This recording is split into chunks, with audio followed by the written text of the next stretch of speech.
баламды да мен жоғоттым, бойымдағы баламды чачырып, недоношенный төрөлүп, ошондой болду, ошону кутманды аягынан болду. Суранычы ошого бир чара көрүп бериңер. Эмнеге компанияны ушул жерде келишимде көрсөтүлгөн убадаларды аткарбай атат? Биз убадаларды аткаргылы келатабыз, барып. Эмне турат? Yok. Gözüngde açkının var. Gözüңүздү ачасыз, эмне турат? Ошол жерде аңга түшүп кетет турган жер турат. Бул ким деген? Мушташкан деген Юрист жок болду. Gözüngдү тоңула. Парковка деген, эскаватор болот деген, парковта жок. Азыр магазинге сатып барды. Дагы бир жолго айта алайын. Жок, бул жашоочу экен да силерден сатып алган. Жашасын деген аны ким жолтон кылып атат жашаганда? Жок, силерден сатып алган киши экен бул. Биз өткөрүп бербедик бу квартирасын. Квартирасын өткөрүп бербедик. Кана шарты, парковкасы кана ошо. Айтып атпайм, мынанда турат деп айтып атпайм. Үйдүн парковкасы болсо неге бирөөнүн атына өткөзүп койдуңуз? Кандай бирөөнүн атына? Бирөөнүн атына турат деп атпайсызбы? Ооба, убактылыкча турат. Чечилет алар. Неге берип койдуңуз? Айтып атам го, убактылыкча турат азыр. Это нам надо. Biz азыр мындай үй эмес, biz проблема сатып алдык. Дуар, мына жерде дуар бар болчу. Мына жерде. Кулап кетти бу жака. Бул машинанын үстүнө кулап кеткен. Машина. Мыйзамды билсеңиз сүйлөңүз. Жок. Болбосо деген анда мен сөзгө аралашпам. Биз эмоция калтырбайлы. Жок, мен эмоция калтырган жокмун. Мен бу жерде жителмин. Сиз Бул эмне деген бир деректири экинчи алмашып кетти. Ошондук үчүндөн ал өткөн эмес деген турам. Эми кечирип коюңуз. Кечирип коюңуз. Сиз компаниянын өкүлүсүз да? Мындай эмоция калтырбайлы. Жок, мен эмоция калтырган жокмун. Баары сугуп атабыз. Ошол мезгилде Ош шаарынын мэриясынан вице-мэрлер келген, прокуратурадан келген, дээрлик мамлекеттик муниципалдык кызматтын баары келген Ош шаарындагы, бирок акыбал алгылыктуу эмес. Анан эми могу газ боюнча сиз убада бериптиз. Ооба. Газ болот. Газ боюнча да көрсөтүлгөн, эми газ боюнча да көрсөтүлгөн. Бул да азыр убактысы менен келатат. Ушундай лифт заказ кылганбыз. Бунун моторлорун кара. Бүт бу өзүң эле көрүп турасың да мынакей. Жаңы лифтпи? Айта аласыңбы? Токтотур менен. Жок, 1 мүнөт мен сүйлөп алайын. Мунаны карасам, бүт нерселер. Мына Кускари. От истеген эң высший заводдуу фирманын мотору мына. Эмакомдон чыгып келген мотор. Мына бул турат. Чыгасың көрөм. Оператор чыгат. Мына деле бул турат. Биз өзүбүз көргөнбүз, келипчи жүрбөй калды. Бул жүргөн өзүчө. Жүрбөй калды, келип көрүп берип кой. Карасак, кадимкидей кол менен эле алмашылган проводдорун алмаштырып, жүрбөй турган абалга келтирип койгон, кээ бирки запчастьтарды күйгүзүп койгон. Аки пресстен чыгып туруп, акта карана кара деп сүйлөйм деп айттыңыз, туурабы? Сиз бул жерден жителдердин кандай условияда алганын билесизби? Жок, билбейм. Билбесеңиз неге онда сүйлөп атасыз? Жок, мен азыр лифт боюнча келгенмин. Жок, лифт эмес, сиз көрдүңүз, өзүңүздүн көйгөңүздү чечип койгону келдиңиз да сиз. Соседтерде он чыкпай келди. Түнү келип, мынандай угрожать кылып, кол коюп бербесеңер 10 күн ичинде чыгасыңар деген бул кандай акыйкат барбы өзү? Төлөп отуруп, акчасын, баары акчасын төлөп отурат да бияктар. Баары өзүнүн үйдө. Парковкасы бүт немелерди көрсөтүп жазып, ошол баягы кабыл алып атканда талаптарын сакташ керек болчу да. Ошолордун негизинде сотто турган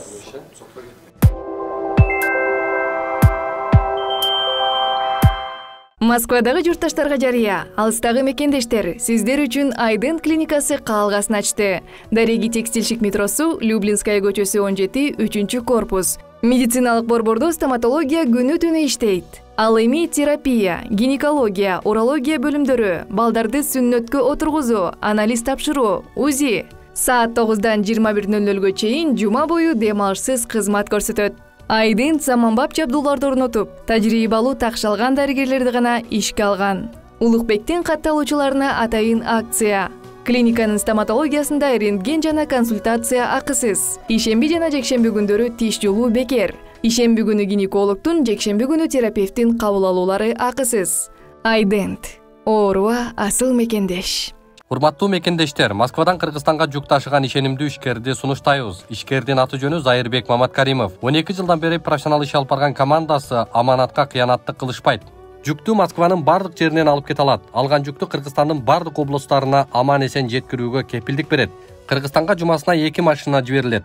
Жүк баасы көлөмүнө жараша ыңгайлуу баада 500 рубльдан өйдө бааланат. Дареги Нижегородское метросу, Перовское шоссе 9, району 7. Байланыш телефондор +7 926 788 70 70 0704 70 70 21.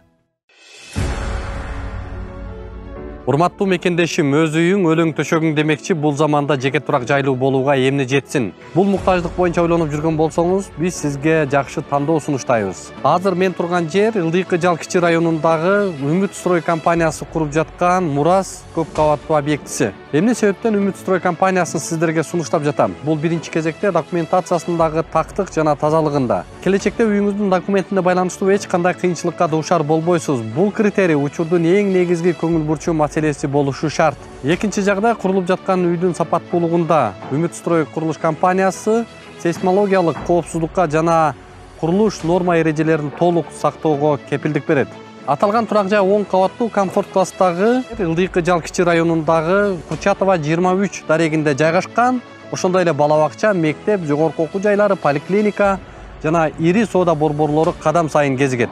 Эң башкысы, узак мөөнөткө 33 айга бөлүп төлөө мүмкүнчүлүгүнө ээ болосуз. Мурас көп кабаттуу объектисин 2025 жылдын 2-кварталында өз ээлерине тапшырууну пландашууда.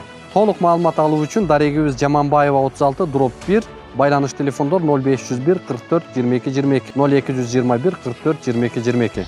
Баса, бул курулуп жаткан көп кабаттуу үйдүн курулуш норма эрежелерин сактап куруусуна биз өз көзөмөлүбүздү жүргүзүп турабыз, андыктан кабатырланууга негиз жок.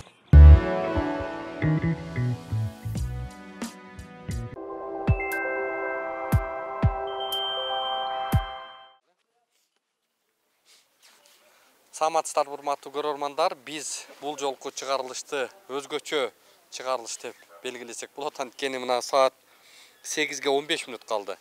Дээрлик караңгы кирип, түн кирди да. Бирок ошого карабай туруп, ушул Ош шаарындагы Курманжан Датка 370 дарегинде, эсиңиздерде болсо, мо City Gold деген курулуш компаниянын көп кабаттуу үйүндөгү жашоочулардын бир топ кыйынчылыкка дуушар болуп жаткандыгын буга чейин чагылдырганбыз. Ошондон кийин эмне өзгөрүп, эмне жылыш болуп, эмне иштер жасалды деген суроо биз үчүн абдан кызык да. Бирок жашоочулардын айтымында дээрлик алгылыктуу жыйынтык болгон эмес. Ошол мезгилде Ош шаарынын мэриясынан вице-мэрлер келген, прокуратурадан келген, дээрлик мамлекеттик муниципалдык кызматтын баары келген Ош шаарындагы, бирок акыбал алгылыктуу эмес. Азыр эмне үчүн андай болуп атат? Чоо жайын ушул жашоочулардын өзүнө суроо салып угалычы. Мына түнгө карабай чогулуп баары бизге ошо арманыбыз бар эле, айта турган сөзүбүз бар эле деп атышат. Анда келиңиздер. Мен атым Улукбек, журналистмин. Сиз тааныйм мен. Сен өткөн жылы бизге келгенсиң. Буякта тартканбыз. Атыңыз ким? Сиз? Атым Уктам. Өктөм. Атым Өктөм. Дал ушул үйдүн жашоочусусуз. Жашоочусумун. Биз келип кеттик. Эмне өзгөрдү? Силер келип кеткенден кийин дээрлик эч нерсе эле өзгөргөн жок. Таптакыр жылыш болгон жокпу? Жылыш элдин өзүнүн күчү менен болду.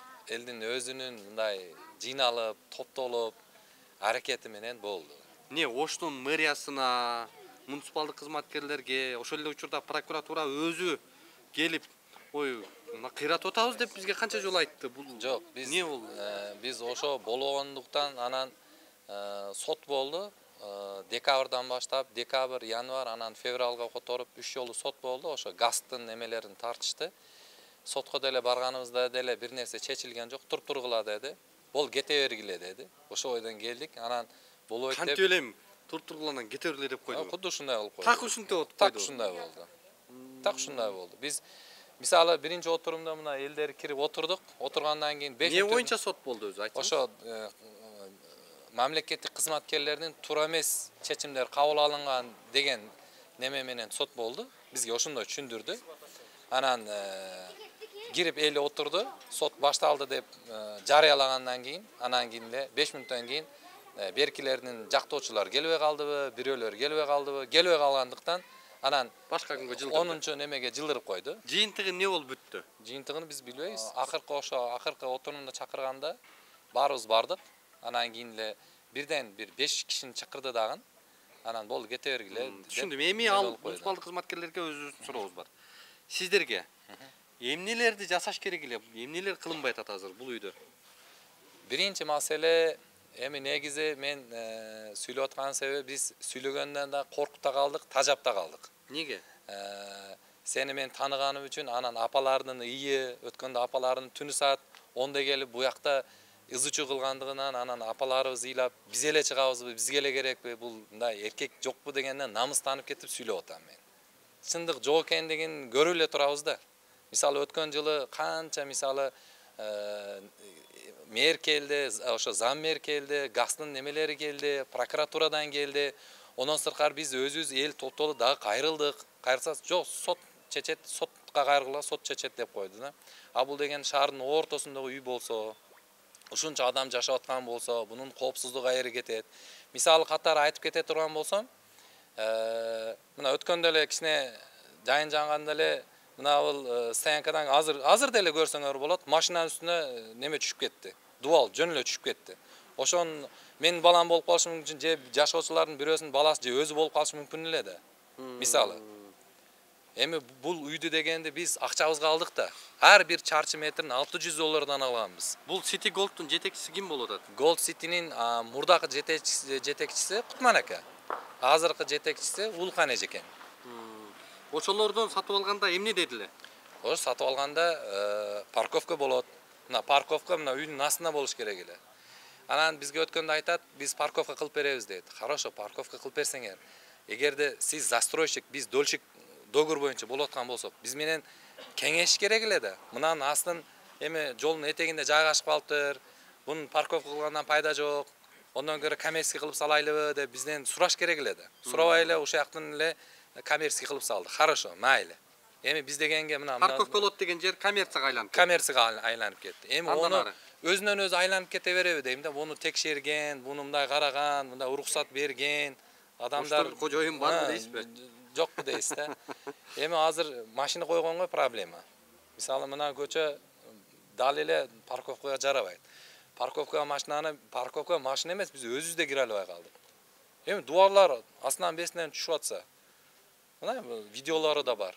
Эми дагы кайсы жагдайларды айтасыз? Анан газ маселеси, мисалы бул жерде өзүңүздөр билесиздер, электричество боюнча мисалы биздин эмес, жалпы эле дүйнө боюнча кризис болуп атат. Эми ошондуктан эгерде свет өчсө бул үйдө ачык отурасың да. Не менен бул бала чака бар, неде тамак кыласың десе, бизге үйдү сатып атканда газ болот деп инандырган да. Анан өткөн жылдан бери, мына өткөн жылы 2022-нин башынан бери канча жол собрание болгон болсо, 1 ай, 2 ай карайбыз, мынтайбыз, тинтибиз деп мына 2023-нин мартында турабыз да. Жыйынтык жок. Жыйынтык жок. Эми биз элдер менен топтолуп, жөн эле бизге ушу үйдүн документин берип койсун деп атабыз да. Бизге үйдүн документин берсин, мына ушул көк кабаттуу үйдүн документин берсе, документи жок, биз эч жерге бара албайт экенбиз да. Биз ошо газга да өзүбүз барайлы. Баарына рахмат, ушу документти бергиле. Документ эле берип койсо, биз өзүбүз эле кылайлы деп. Баары бир кайрылганыбыз менен пайда жок экен. Эми тааныштарбы, билиштериби, онусу мунусу күчтүү экен. Мен аны тааны эле алам. Өзүнөн эле айтам. Мисалы 3 жума мурун мен чалдым. Кутман ака, келиң ака бул жерге эл менен сүйлөшөйлү деп айтканмын. Бирок мен Бишкекте элем, 2 күндө келем, 3 күндө келем, ошо ойдон калып кетти. Запас сууну көрсөңүз болот. Кутман фамилиясы ким болуп атат? Шамурзаев Кутман. Шамурзаев Кутман. Дал ушул курулуш компаниясын ошо кишинен алгансыз. Ошо кишинен алганбыз. Мен ошо кишинен алгам. Дагы кайсы жагдайлар бар? Запас суу жөнүндө айтып кете турган болсок, проблемасы бар. Неме кылынган, onun үчүн мусор болуп дагы эле жатат. Ону өткөн жылы бир прокуратурадан келген адам ачтыруу эле бул болбойт деген. Бирок болуп эле турат. Мына насос иштебей калды эле, өзүбүз эл кой деп өзүбүз кыскасы өзүбүз менен өзүбүз эле болуп эле эптеп эле жашап атабыз. Лифттер боюнчачы? Лифттер боюнча баягыда биз келгенде сынык болчу эшиктер, азыр кандай? Эшиктер сынып кетти. Өзү негизи бул жерде мындай кылсак туура болот эле. Чындыкты айтыш керек бул жерде. Кандай чындык десе, өзү негизи бул жерде эки компаниянын ортосунда элди киргизип коюп атат да. Мисалы, элди киргизген туура эмес. Неге дегенде эл акчасына батирди сатып алды. Батирди сатып алатканда лифт болот, газ болот, парковка болот деп айтканда, эми ошо компания бир башка бирөө менен лифт менен проблемасы болсо, элди түртүп атат да. Эл мындай деп койсун, эл андай деп койсун. Эл бул лифтти кабыл алгыдай бул технический надзор эмес да. Эл не кылат десе, эл кнопканы басат, чыгат, коопсуз лифт кредитти талап кылып атат да берген акчасын. Бирок бул жерде элге түшүндүрүп, мына каркасы, мына темири, мына эшиги, мына дегендин негизи керек деле жок да. Просто элге коопсуз лифт керек болду. Onu бизге ошо биз акчаны кимге берген? Gold City'ге бердикпи? Ошо Gold City бизге камсыз кылып бериш керек. Мына ушул кирген азыр деле лифт иштеп атат. Мисалы, документи бар десеңиз жок. Өзү негизи мындай коопсуз технический параметрлерин караган документтери болуш керек экен. Негизи. Ооба. Жок да бирок. Эксплуатациядан өттү? Жок да биз ошону билбейбиз да. Биз билбейбиз. Эми жөн эле Кудайга салып коюп эле түшүп жүрөбүз. Нары берке кылып. Мына бизде Ош шаарындагы башкармалык Ош мэриясынын вице-мэри келген ошондо Жасур Махмудов беле? Азимов. Дал ошол киши келген. Прокуратурадан келишкен. Ой, кыйратабыз деп кетишкен баары. Бирок мына канча убакыт өттү арадан? Бул эмне деген көрүнүш да? Эми бул жерде азыр эл өзү эле бир нерсе талап кылган нерсеси, элдин талап кылган нерсеси ушул бизди келип коркутуп, үркүтпөй эле.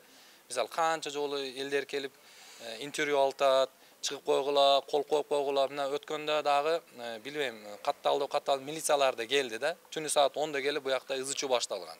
Неге?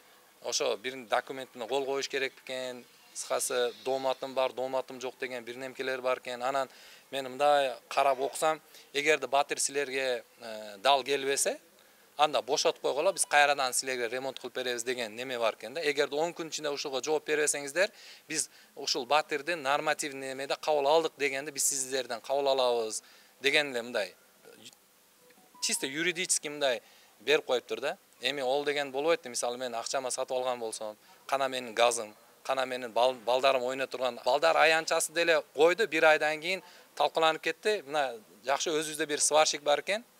Мына жөн эле мына урнанын деле өзүбүздүн акчабызга койдук да. Элдин өзүбүздүн акчабызга койдук. О, бузулуп калганда майли деп, эми балдар аянчасын көрсөңөр, мындай швеллерлерден, мындай угольниктерден жасалган да. Кудай сактасын, бала жыгыла турган болсо жөн эле тийген жери эле жарылат. Азыр парковкасын көрсөтүп каласызбы? Көрсөтөбүз. Парковкасына. Бул үйдүн парковкасы жок. Бирок, могу жерден көчө өтөт. Өзүңүздөр буга чейин көргөнсүздөр.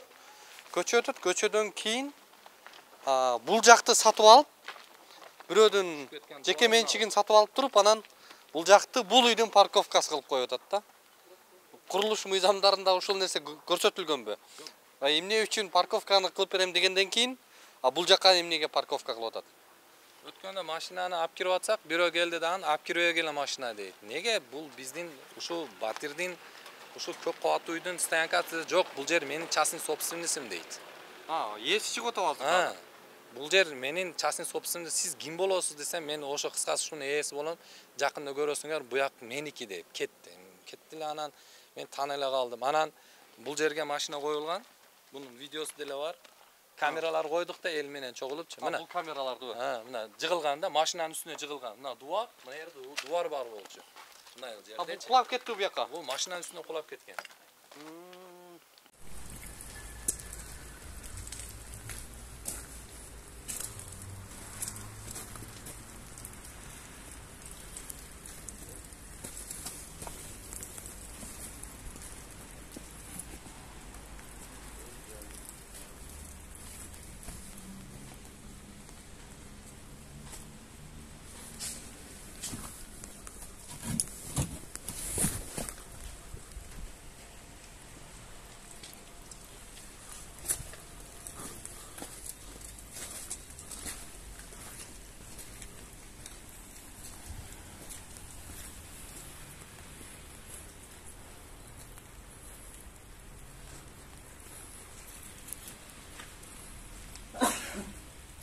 Бул жерде катламан казганды, билмейм эмне кылган, канча жолу кошуналар чакырат, машинаны түртүш койгула дейт. Мындай эртең менен чыксаң, машинаң мындай жерге батып калган болот. Мындай. Жумшак. Анан неме кылып чыгарабыз буларды. Түртүшүп. Түртүшүп. Мына мисалы деле мына дуар деле колуктуу мына. Мына карасаңыз, мына түшүп кетсе эмне болот? Эми бул жерде бала чака неме кылат. Мына биз өзүбүз засыпка кылып анча-мынча биз өзүбүз эле неме кылып турабыз да эми бул жакта. Машина коюш керек да эми. Машинаны кайерге коебуз башка? Айла жок. Мына City Gold компаниясынын убадасы, жашоочулардын убадасы. Муну караңыздар эми.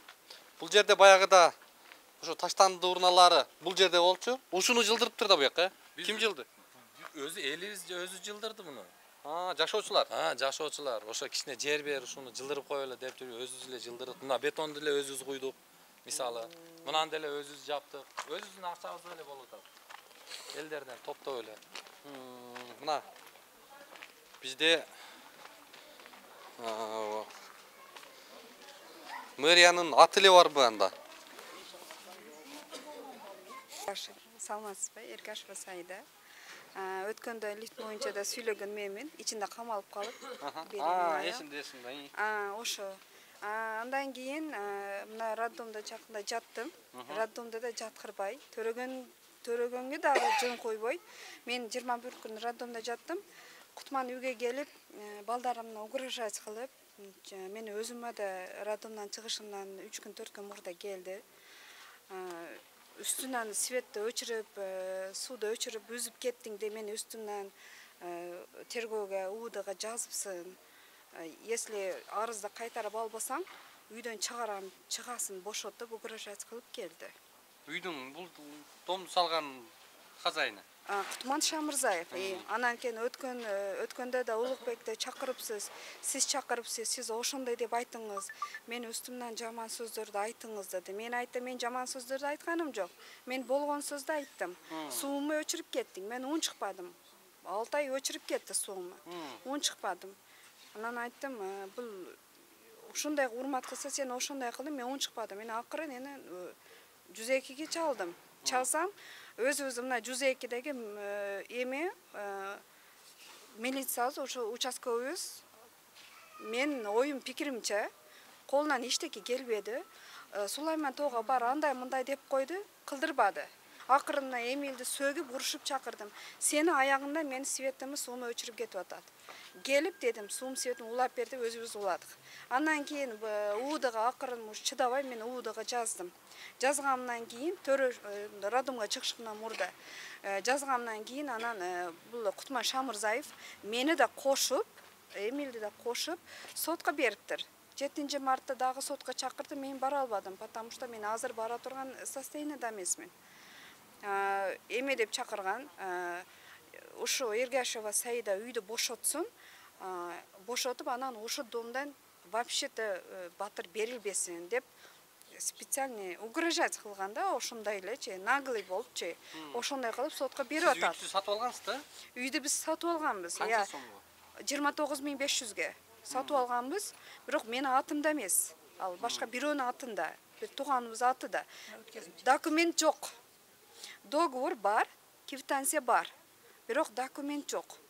Ошондой кылды. Мен айттым, Кутман кой андай эмесем, сиз Эмил жак болуп атасыңыз, андай мындай ушундай шылтоолорду кылып угрожать кылып кетти. Роддомдо жатканымда бир күн дамкомубуз Ибрагим мени чалып атат. Бул сапарда болгон.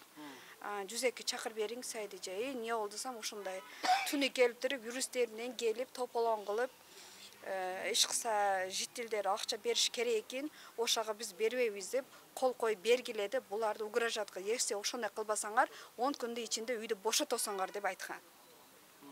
Бул ошондой мен бирок азыр мына сүйлөп атам, дагы коркуп атам, потому что өткөндө келип 3-4 жолу келип угрожать кылып, үйдү бошотосун, чыккыла деп, зордуктап, ошондой кылып коркутуп кетип атат. Сиз эфирге чыгып, трибунага чыгып, ошондой кылып айтып атасыз, Улукбекти чакырып мындай кылып атасыз. Сиз ун чыкпасаңыз, мен деле ун чыкпайм дейт. Эми ун чыкпай ошончо келдим мен. Соседтер да ун чыкпай келди. Түнү келип, мынандай угрожать кылып, кол коюп бербесеңер 10 күн ичинде чыгасыңар деген бул кандай акыйкат барбы өзү? Пулун төлөп отуруп, акчасын, баары акчасын төлөп отурат да биякта. Баары өзүнүн үйдө. $29500 акчасын төлөгөн, бирок договор менен квитанция берген. Bir ayın içinde üylünü, kitabını beremiz de bervemine bir ayımız 2019 жылдан beri ошондой акыбалда. Мен Дилфуза Рахманова, şu uyda 19-njy oturup algan Улукбек. Şu uyda 19 yıldan beri жашайм. Можно сказать, что первый житель болып келдім деймі.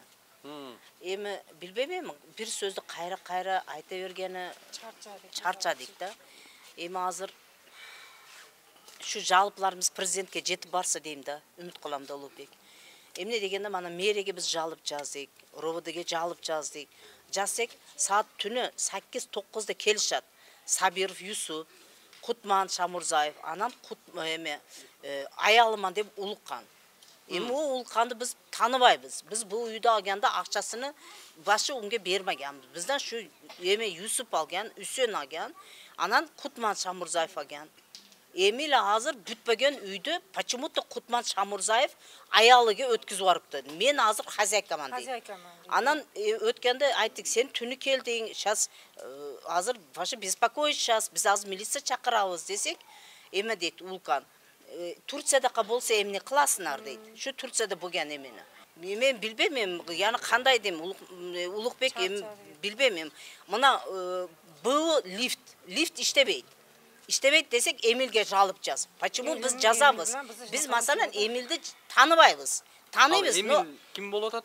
Emil lift'ti kılıp bergen bala деп öşün üstüne. Мы почему-то компания. Почему-то biz сотке барышымыз керек. Почему-то на кого-то заявление жазышымыз керек. Это нам надо. Biz hazır мындай үймас, biz проблема сатып алдык. Проблема сатып алдык. Bizçi Улукбек проблема сатып алдык. Эми мусулманчылык аста секин болуп атат. Аллага шүкүр болуп атат деп отурабыз. Яна өзләринче эле сендер жалып кылыпсан. Кичине заявление жазып, эми кылсак сендер жалып кылыпсан. Деп şu келишип эми кылып атат. Бизге эчтеке керек эмес. Бизге, пожалуйста, өшү договор боюнча, пожалуйста, газ, лифт, пожалуйста, стоянка, детский площадка. Өшү детский площадканы Улукбек, вот я вам даю вот точно вот даю гарантию, да, өшүнүн жарымын Кутман сатат, потому что Кутман жерге туубаген. Өшүнүн жарымын сатат ул, өшүнү пайлап башчысы. Өшүнүн башчысы Кутман, өшүнү сатат. Мен сатпам, делече мени тийишпейм, мени аларга эме кылбайм деген, мана өшүнү сатат. Пожалуйста, мана бизге мана подвалды парковка кылып берип атабы? Биз өшө парковканы, место парковка, пусть он оставит вот это детский для детей, оставит в покое детский площадканы. Газ кылып берсин. Эме айтмакчы, мына азыр кошнум айтты. Без светсиз биз коробканын ичинде жашап атабыз. Эме свет жок болсо суу сразу эле өчөт. Моментально өчөт. Сразу өчөт суу. Анан газ жок. Целыми днями чай иче албайсың. Бу жерде балдар көп кичинекей. Эми Улукбек, я не знаю, вот каждый раз шундай жалп айтып, şu жалпымыз президентке жетип барса жакшы эле да. Şu жетип барсынчы. У нас демократия большая. Айтабыз. Канча жашоочу бар бул үйдө? Где-то bir 57-те, 58-те квартира өздөрү жашайт. Анын калганлары квартира берет. Жок, жалпы эми квартира болгондо дагы. 100 болуш керек да. 100 квартира. Ооба, 100 квартира болот. 100 квартирада эми 5тен эле киши болгондо канча киши болуп атат? Бизге şu договор боюнча, өшө Сабиров, Юсуп кандай договорларды берген бизге? Бизге өшө подвалдан эскаваторда чыкасыңар деген. Biz hiç narsa ondan aşağı narsa talep kılayotgan yerimiz yok. Свои доли мы требуем. Ооба, келишимди ашыкчасы. Мына стоянканы эми азыр бирodi ному экен. Улукбек стоянканы эм сатышып барат да буларчы. О азыр договорда хали спорный турат да. Спорный турат. Бул жагы да сатылып кетиши мүмкүн. Сатышып кетиши мүмкүн, детский площадканы эм сатып барат. Эми билбейм эми, айтып атам. Өткөндө балдарыбыз биз үйдө жок эдик, эми заявление яздык. Жазып тапшырдык мэриеге, асмаларга, Тешебаева Зулхумар, ассаламу алейкум. Yazıp topshirsak uni orqali tekshirishdi. Tekshirib keyin anaqasi bizga senlar deydi dattanishni moda qilishib olding deyapti. Kim aytib o'tadi? Ashi Qutmanda xotini aytyapti. Senlar dattanishni nima moda qilishib senlar deydi, atay bizga nima zaril, biz ham odamga o'xshab yashashni xohlayapmiz-da. Biz bu nima anaqa dokumentda o'sha narsa biz so'rayotgan yerimiz yo'q. Keyin aytdiki, nimani qilib bermasa har bir jitelga 2,5 mingdan konfiskatsiya bersin bizga. Biz o'zimiz moralniy ushib biz o'zimiz qildirtirib olaylik ashani dedik. Yusuf bo'lsa 1,5 ming bersin desak, hamma jitellarda ana qilishib olib bizga qarshi ana qildirishib, liftda ushashib, bundan qasi ham bor. Hammasini ushashib olib bizga qarshi ana qilibdi. ular qo'l ko'ydirishibdi. Keyin bizga Dipuzop akamizga mana shu yerda 5-6 odamlar kechib paytda telefon qilib, xotini, men seni yaxshi xotin dedim, yaxshi xotin emas ekansan. Sen dedi 10 kun ichida dedi, ugrajat qilyapti. Освободи kvartiru, mana bo'shat kvartirani deyapti. Biz nimaga o'zimiz pulimizga olgan narsani bo'shatishimiz kerak. Bu yerda jaraqsiz deyotadi-da, jaraqsiz deb jalb qilsan. Men aytdim, jaraqsiz deganimiz yo'q. Ras jaraqsiz bo'lsa освободите kvartiru deydi. Ulug'bek Жетті бары. Мына, урматтуу президент, мына бардык жарандар бир гана сизден үмүт кылып, сизге гана кайрылып, сиз гана ушул 7 миллион кишинин үнүн угушуңуз керек экен. Антпесеңиз, Оштун мэри, Оштун прокурору, Оштун чиновниктери, Ошто бул иш боюнча үмүт үзүлүп калыптыр элде. Анан муну эми сизге кайрылып, анан сиз буларга кат жазып, анан булар сизден келген катты иштейби? Кандай? Анда жөн эле Оштун аткаруу бийлигин жоюп эле салбайлыбы анда? Не кереги бар анда? Эмне үчүн маселени ушул жерден чечкиле, эл мага барбасын, эл Бишкекке жетпесин, эл жеринен чечсин деген максат менен иштетип атат да. Мамлекеттик бюджеттен ошолор ушунчун акча алып атат да. Sen dedi prokuraturaga borib dedi, Emil Dusan zayleni. Nimaga biz Emil Dusan zayleni yozishimiz kerak? Biz Emil tanimaymiz. U Emilni o'zi mana domni direktori o'zi topib, o'zi anda qilganmi, o'zi chechish kerakmi? Biz manda emas, уже mayatimizga chiqib ketdi. Tushundim. Emi ошол Emil жөнүндө. Мен 11 этажда жашаймын да. Эмил 2 күн түнү менен уктабай балдарынын лифтти оңдотду, жүргүзүп кетишти. Даже мен билгеним, мени эми азыр сүйлөгөндө мен коркуп атам, кийин эртең келип дагы угрожат кылып ананы кылабам депчи. Коркпоңуз. Эгерде сиздин ушул сөзүңүздөн кийин сизге бир милиция келип, бир тергөөчү келип, же бир дагы бирөө кутманбы, балекетпи ким болбосун келип, сизге басым кыла турган болсо, анда сиз түздөн-түз арыз жазыңыз. Тийиштүү мекемелерге биз коомчулукка чыгарабыз. Мына ушул жагдайда сизге эч ким бул сөзүңүз үчүн басым кылбашы керек. Ар бир жаран өзүнүн пикирин, өзүнүн көйгөйүн ачык айтканга укуктуу. Мен анык билгеним, мына соседтерим көпчүлүгү билбейт. Мен мына азыр мен айтып атсам, биз билбепмиз аны деди. Эмил лифтти жүргүзөм деп 2 күн уктабай таңга чейин жүргүздү. Мен анык айтып атканым себеби мен буларга чай пайдамда берип турдум. Кыштын суук күндөрү эле. Андан кийин бул өздөрү али лифтер турк бар, берги өзү алып келген. Через ошо аркылуу үзгөн, по-моему. Дагы мен билбейм. Просто булар лифтти оңдоп кеткен, 2 күн уктабай. Эртең дагы саат 9-10 барып да лифт бузулуп калды. Кийин булар карады, эмне андай болду десе, өзүндөн өзү эле сымы үзүлүп калган. Анда бирөө аны үзбөсө, атайлап кылбаса, өзүнөн өз сымы үзүлүп кетпейт да. Ана бутун уланбаган сым үзүлүп кетпейт да, алчы. Анан эмне болду деп ошондой десем, ошондой да, Сайдижа ошондой кылып кетиптир деп анан капа болду. Ошон үчүн дагы айтам, сүйлөгөнүм бир, аны акыйкатты билип туруп сүйлөгөнүм коркам. Ошонун аягынан мени угрожат кыла берди.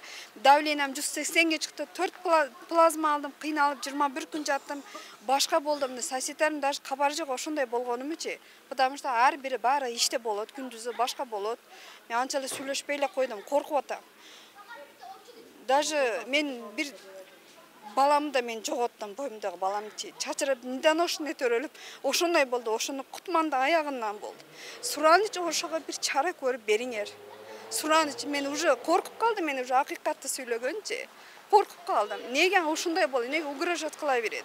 Азыр Улукбек келип атат экен, сүйлөшкөрдө чыгып сүйлөсөм бекин дедим. Десем, деп дагы ойлонуп калдым. Бүгүн сүйлөсөм, эртең дагы угрожат кылсачы. Квартирадан чыктым, ошондой кылсачы. Мен телефонду алып алыңыз. Эгерде дагы бирөөсү келип ушундай басым кыла турган болсо, бизге байланышыңыз макулбу? Макул. Келин болом. Самат папа, аты жөнүңүз ким? Маматалиева Айтажыганова эжемин. Ушул үйдө жашайсыз? Ушул үйдө жашаймын. Biz ham endi kelganimizda birinchi nima pul uygani olgani kelganimizda ja bizga chiroyli va'dalar bergan. Juda chiroyli va'da bergan. Buning ichida 3 ta xo'jayin va'da bergan. Bo'pti deb gaplariga ishonib pulni to'laganmiz. Mana endi qancha xarajat to'ladingiz sir bo'lsa? Asha bir nimani 30 nima deydi? Bir xona uyiga 30 ming dollar. Yo'q, 20 ming dollar bergan. 20 ming dollar bergan. Men bitmagan uyda endi bu yog'ini o'zimiz boshida, bu yog'ini o'zimiz. Endi bo'ldi anam. Hozir endi gaz yo'q. Bu liftni problemasi 9-etaj chiqib tushishga qiylanamiz. Endi bu bolani nima qiladi? Yana bitta lift qo'ydi, u ham chiqsangiz bir hafta ishlaydi, bir hafta remont, bir hafta ishlaydi, bir hafta remont. Hali normal lift qo'yib bera olmayapti. Dokumenti yo'q, tomondechasiga aytganda.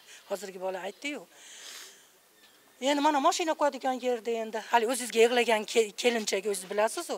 Ash qizga hozir shuni o'tkazib beribdi. U sotaman deyapti. Ha sotsa mashinani qo'yadi odamlar. U qizga ham akcha kerak. U qizga uyda bermayapti, uyini sotib yuboribdi. Magazinga bergan uylarni ham sotib yuboribdi. Ha, bayag'ida kelinchak. Bu yoqdan uy olgan, mana kulchim bergan, dokumentim bergan, biroq uyi yo'q. Yo'q.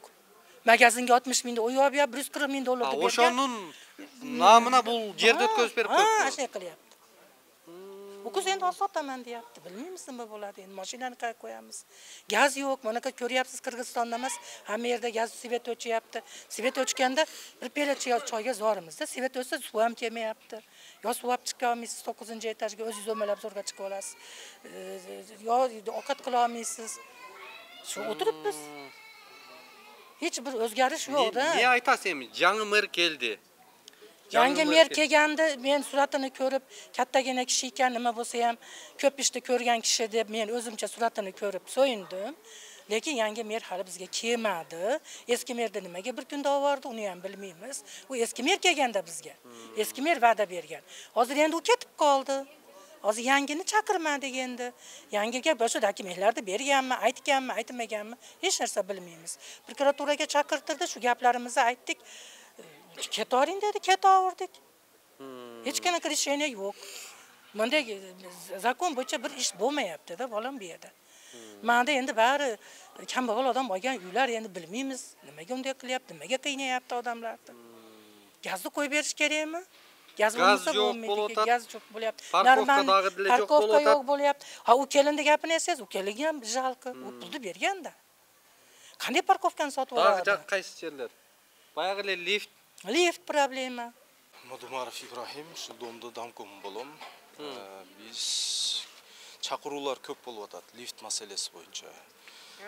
Biz hem bu yoqda neytralniy bo'lishimiz kerak da. Biz Shamurzayev Kutmanake'den satıp alganmiz bu domda. Her bir kvadrat metrini 600 dollardan. Pусть он требует от Эмиля. Эмильдан талап кылсын ал. Biz Эмильдан талап кылышка biz акыбыз жок. Qanday qurgan, qanday nima qilgan ekspertizaga bersin, jomon bo'lsa, chechib tashlasin liftni. Biroq hozir turkderdiki ishlab atadi, abdan yaxshi ishlab atadi liftlari.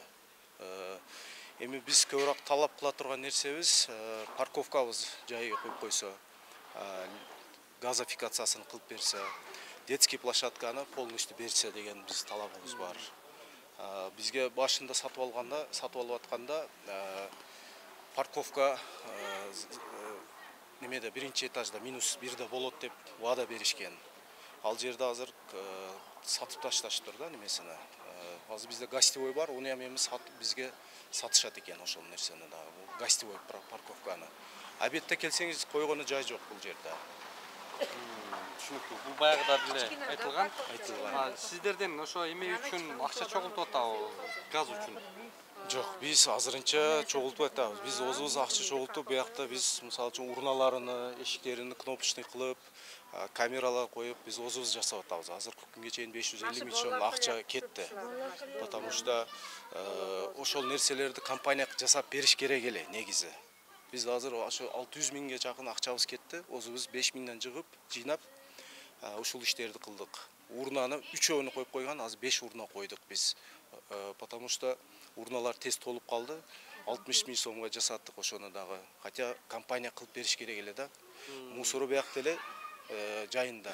Abdan sasiyt ele al nar жаққа qo'yib qo'ydi ul musorda. Men joyinda bilamiz u yoqdan ham qanday bo'ladi.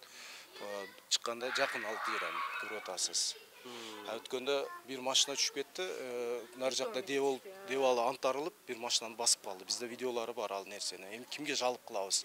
Үйдө эсиге айтсак, бир котлован болгон, азыр жер отурду, дебалым түшүп кетти, меникине төлөп бергиле дейт. Эми буну кутманага айтсак, телефонун албайт, неме кылбайт, жооп бербейт.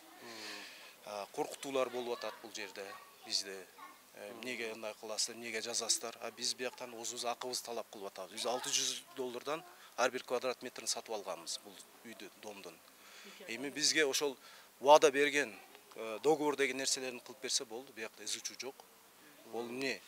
Стоянканы жайына койсун, күттүрсүн, газификацияны кылсын, детский площадканы берсин. Детский площадканы жарымыны мына бизге парковка деген эле, домду астына. Ал жакты коммерческий кылды. Заменге ошону берсин бизге. Детский площадканы жарымыны. Биз жакты бак дарак экип кеңейтип койдук. Көрсөңүздөр болот. Биз өзүбүз акчага кетирдик, кылдык ошону. 70 миң сом акча кетти ошого. Жаңы жасалдыбы? Жаңы жасадык. Өзүңүздөр өзүбүз кылдык. Ошол жашоочулар кылдык ошону. Ошого 70 миң сом жалдыбы? 70 миң сом кетти.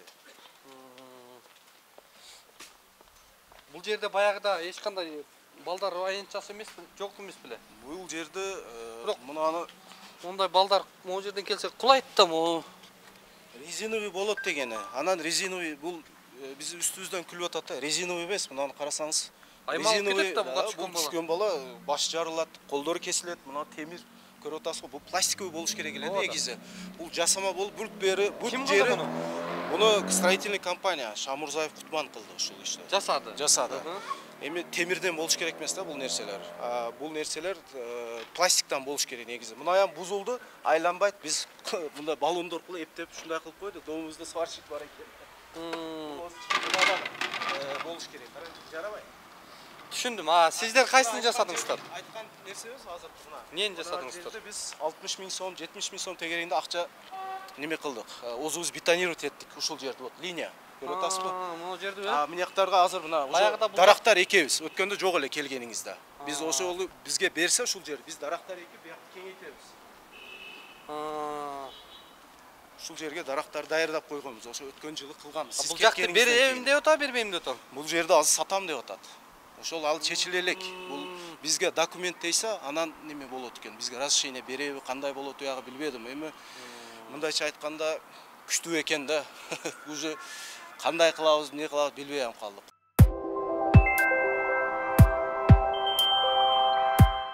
Благерсенби? Ооба.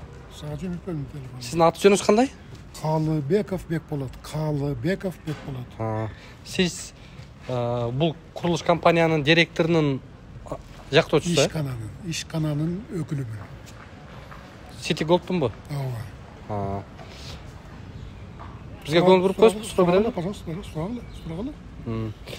Бул жактагы буга чейин биз көтөрүп кеткенде бир катар кемчиликтер айтылып, аны тийиштүү органдардагы көзөмөлүбүзгө алабыз деген эле да.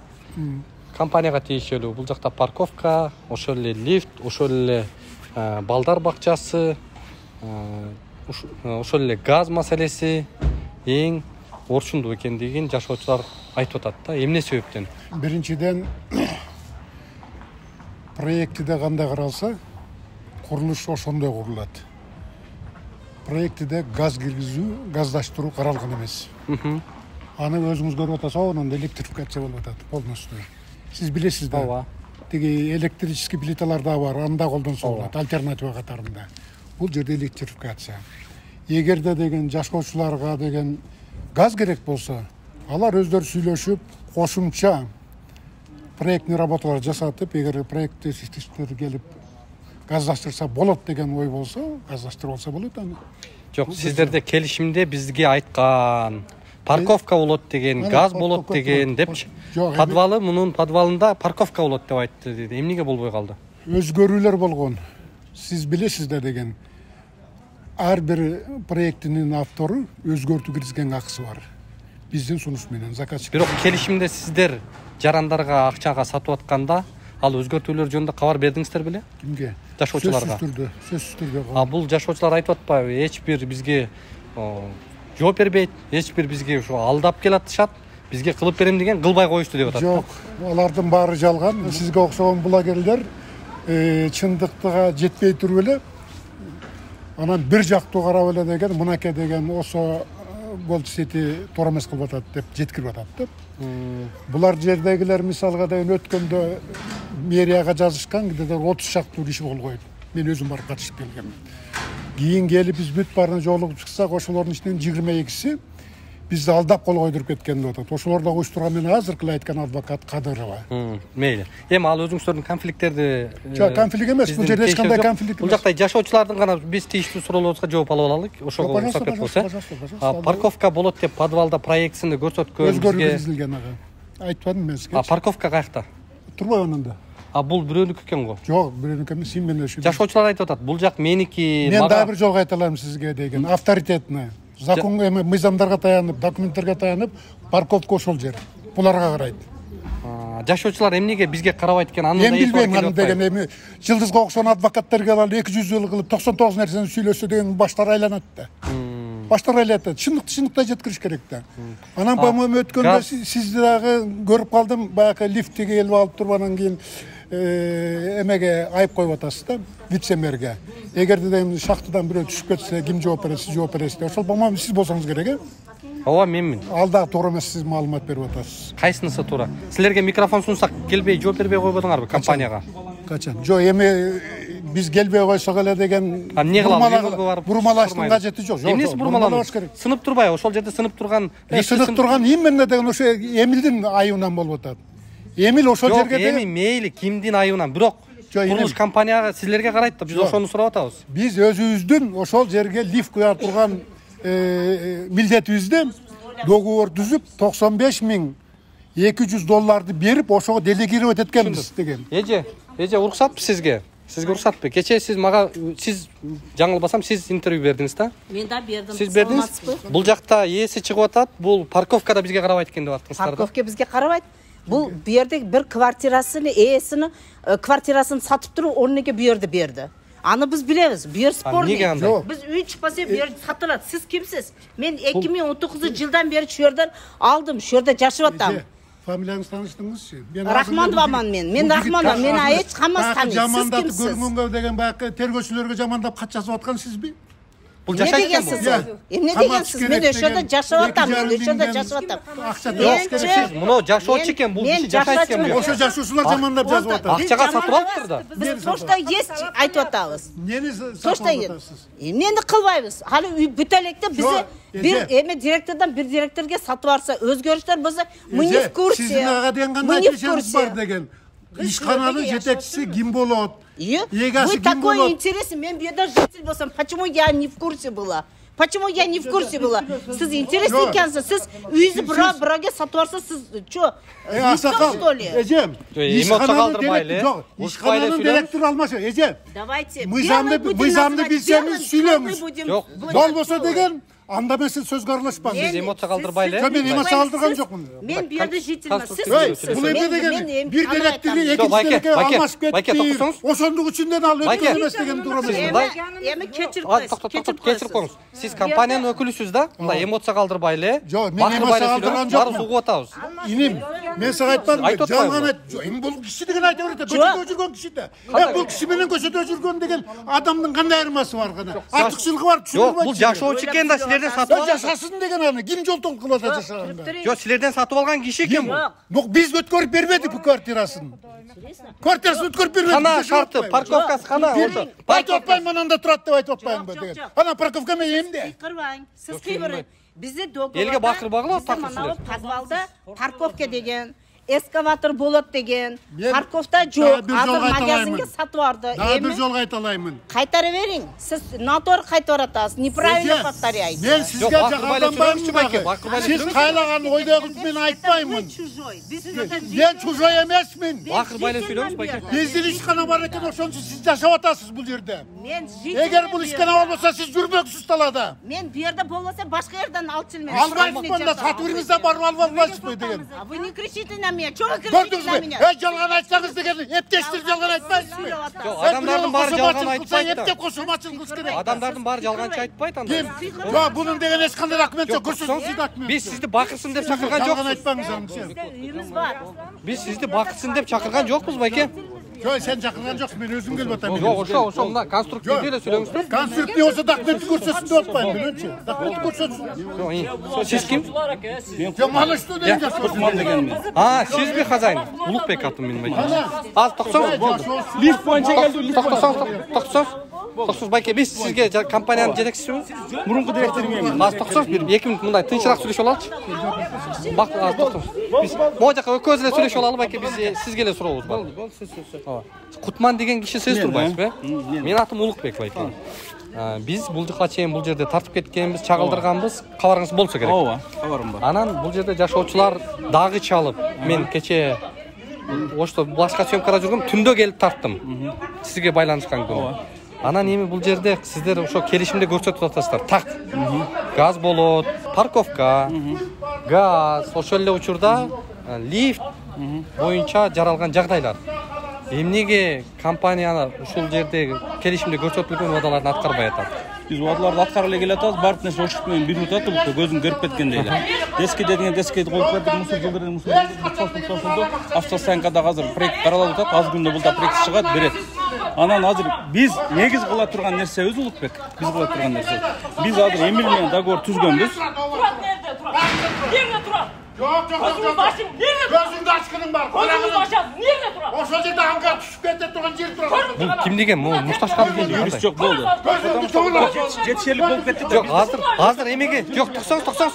Бир көрсөткүңүз жүрүңүз. Мо парковканы неге мындай парковка ушул жака болот деди эле проектиде. Ооба. Проектиде көрсөтүлгөн ушундай. Бирден 3төн, почти 2ден 4төн 2си көрсөтүлгөн. 2си көрсөтүлгөн эмес. Азыр биз нар жакта жер сатып алдык. Ал дагы көрсөтүлүп уже берилди. Анан жашоочулар айтып атат да, эже, келсеңиз. Бир мүнөт, жок, бир мүнөт келсеңиз. Мына катын ошо стоянкага нема кылган азыр? Ким хозяин? Лифт кабылган келиңиз, өтө жакшы. Сиз. Азыр биз конструктивдүү сүйлөшөлү дедик, сиздин юристиңиз мындай ачуу калтырып атат да. Эме? Эже, келиңиз. Сиз айтып атасыз, бул жактагы парковка сатылып кетти депчи. Спорный берчи. Мен өткөндө Кутманга айтканмын, Кутман газ качан болот десем. Эси бар деп чыкты деп мага интервью бербедиңиз. Эси бар да.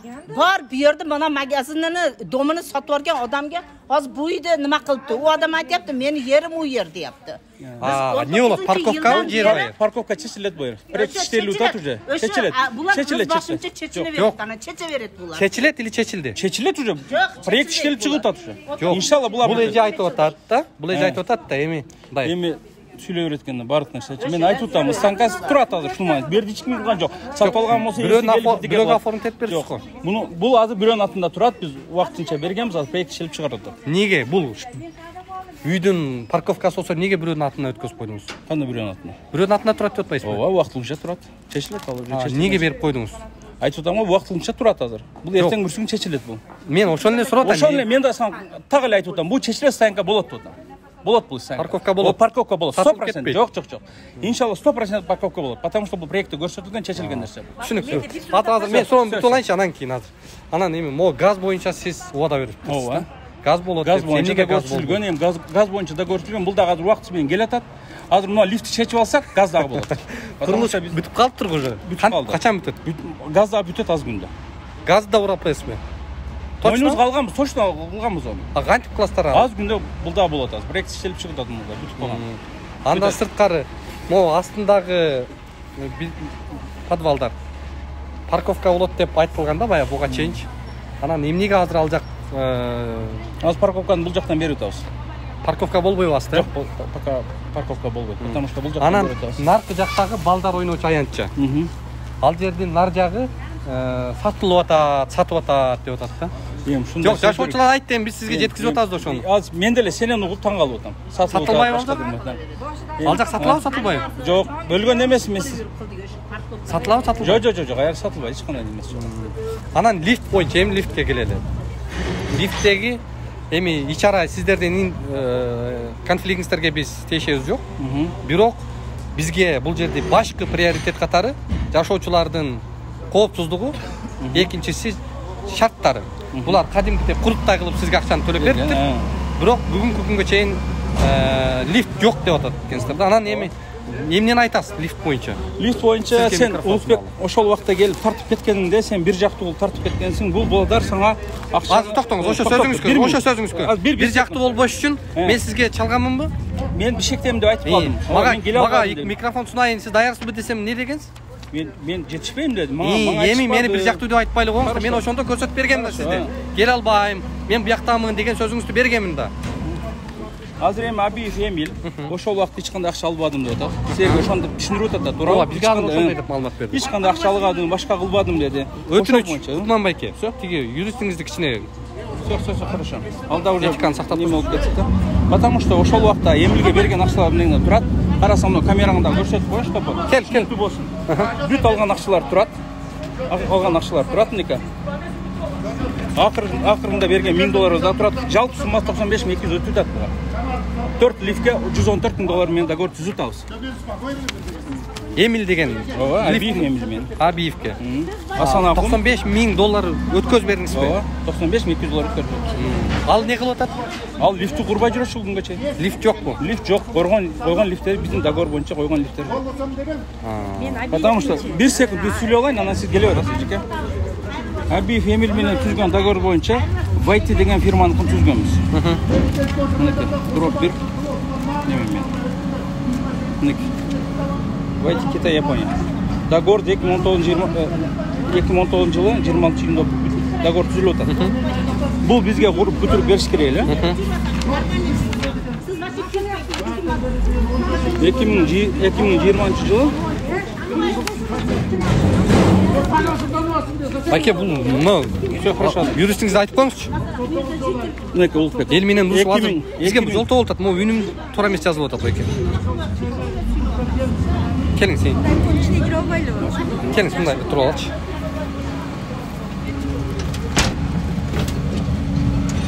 Эшиктери чото эме болуп кетип турган. Бул жерде эле турат. Бул эмне суу? Усталар иштеп атат пока. Бул жактуу, а? 2020 жылы 5 февралга бүтүрүш керек эле. Бул айтып аткан жүйө келтирип аткан пандемия 2020 мартта бизде болуп атат. 2019 Эмил менен чалып сурап атат. Кутман ака, ушундай менин немелерим келди. Мага акча бере калсаңыз, августта чалып атат мага. Акча бере калсаң, растамашка кылып алсам, жүктөрүм келсе, лифттериңизди коюп берсем деп атат. $9.000 буга мен берип атам. 2019 жылы.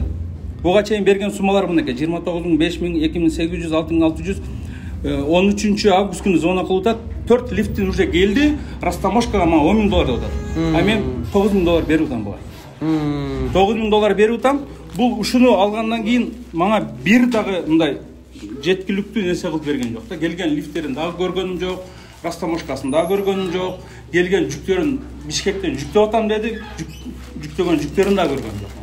Бул жерге келип туруп, мага айтып атат, жүк келди, кайерге түшүрөйүн деп атат да. Мен сүйүнүп кетипмин эми, жүк келиптир депчи. Десем 2019 бир лифт эмес, бир эчик да калып келген жок да. Буну 2021ден баштап болот. Түшүндүм. Эми жактоочусу сиз азыр көрсөткөн договор мону эле көрсөтүңүз да, экөөбүздө бир эле договорму? Мен башка договор көрсөткөм жок да, тактап койсоңуз, ушул эле договор. Эгерде ушу договордун өзүнө көңүл буруп кара турган болсокчу. Алма, сен жооп берип койсоң. Мынакей, жок. Ушул эле договор, ушу договордо мына 5-4 пунктта жазылып турат. Подрядчик не несет ответственность за срыв срока поставки. Буга эмне дейсиз? Подрядчик экинчи. Подрядчик имеет право приостановить выполнение монтажных и пусконаладочных работ. Буга эмне дейсиз? Сиз азыр мындай конструктивдүү сүйлөшөлү, урушпайлы, жакшынакай эле мындай. Белгилеп алыпсыз, мына бир 2 Ооба, сиз да договоруңузду карап көрбөйсүз, мүмкүн жасалма деп чыкпаңыздар да. Жок, жасалма деп чыкпайм. Эмнеге? Мен жактоочусуз ишенеп, эки жерин көрсөтүп атасыз, бирок бул келишимди толук окуганда, адамдык тараптан караганда лифтти коюп бергени милдеттүү болгон. Коюп берген лифтти бүгүнкү күндө жараксыз деп бизде экспертиза корутундулар бар. Жок, мен өзүмкүн айта алам, кийин сиз деле өзүңүзкүн айта бересиз. Бүгүнкү күндө лифт жараксыз болуп, бир адам азыр бизде видео тасмасы деле бар. Мухаммедес, подрядчик не несет ответственность за срыв срока поставки. Бул бир. Экинчи, договор боюнча сүйлөшөлү, мынакей азыр Кутман мырза договорду көрсөтүп да, келишимди. Ана бул жерде айтып атат. Произвести строительные имени, бияктыкын заказчик несет ответственность за сохранность оборудования. Азыр мынакей лифтинде деталдардын көпчүлүгү урдалган. Урдалган боюнча өзүнчө РППга кирип өзүнчө тейлөөлүктөр жүрүп атат. А лифтинин урдалган деталдары ким жооп берет? Заказчик несет ответственность за сохранность. А почему лифтилер оборудование? Сиз компаниянын өкүлүбү? Мен юристпи? Адвокат болом. Адвокат. Өкүлү бул жакта киши. Эмне болуп атат ошондо? Азыр бул боюнча РП каттаган болсоңор тергөө амалдары жүрөт. Анан тергөөнүн териштирүүсүнө карап, эки тарапты объективдүү кылып, жыйынтыгы боюнча билсеңиз болот тергөөдө. Азыр жанакы эмени кайра көрсөтөт. Компания сиздерге $95,000 бергендигин көрсөтүп атат жакта. Ооба. Ошону дагы бир сага көргөзүп койсоңуз, сиз жанакы ведомость көргөзүңүзчү.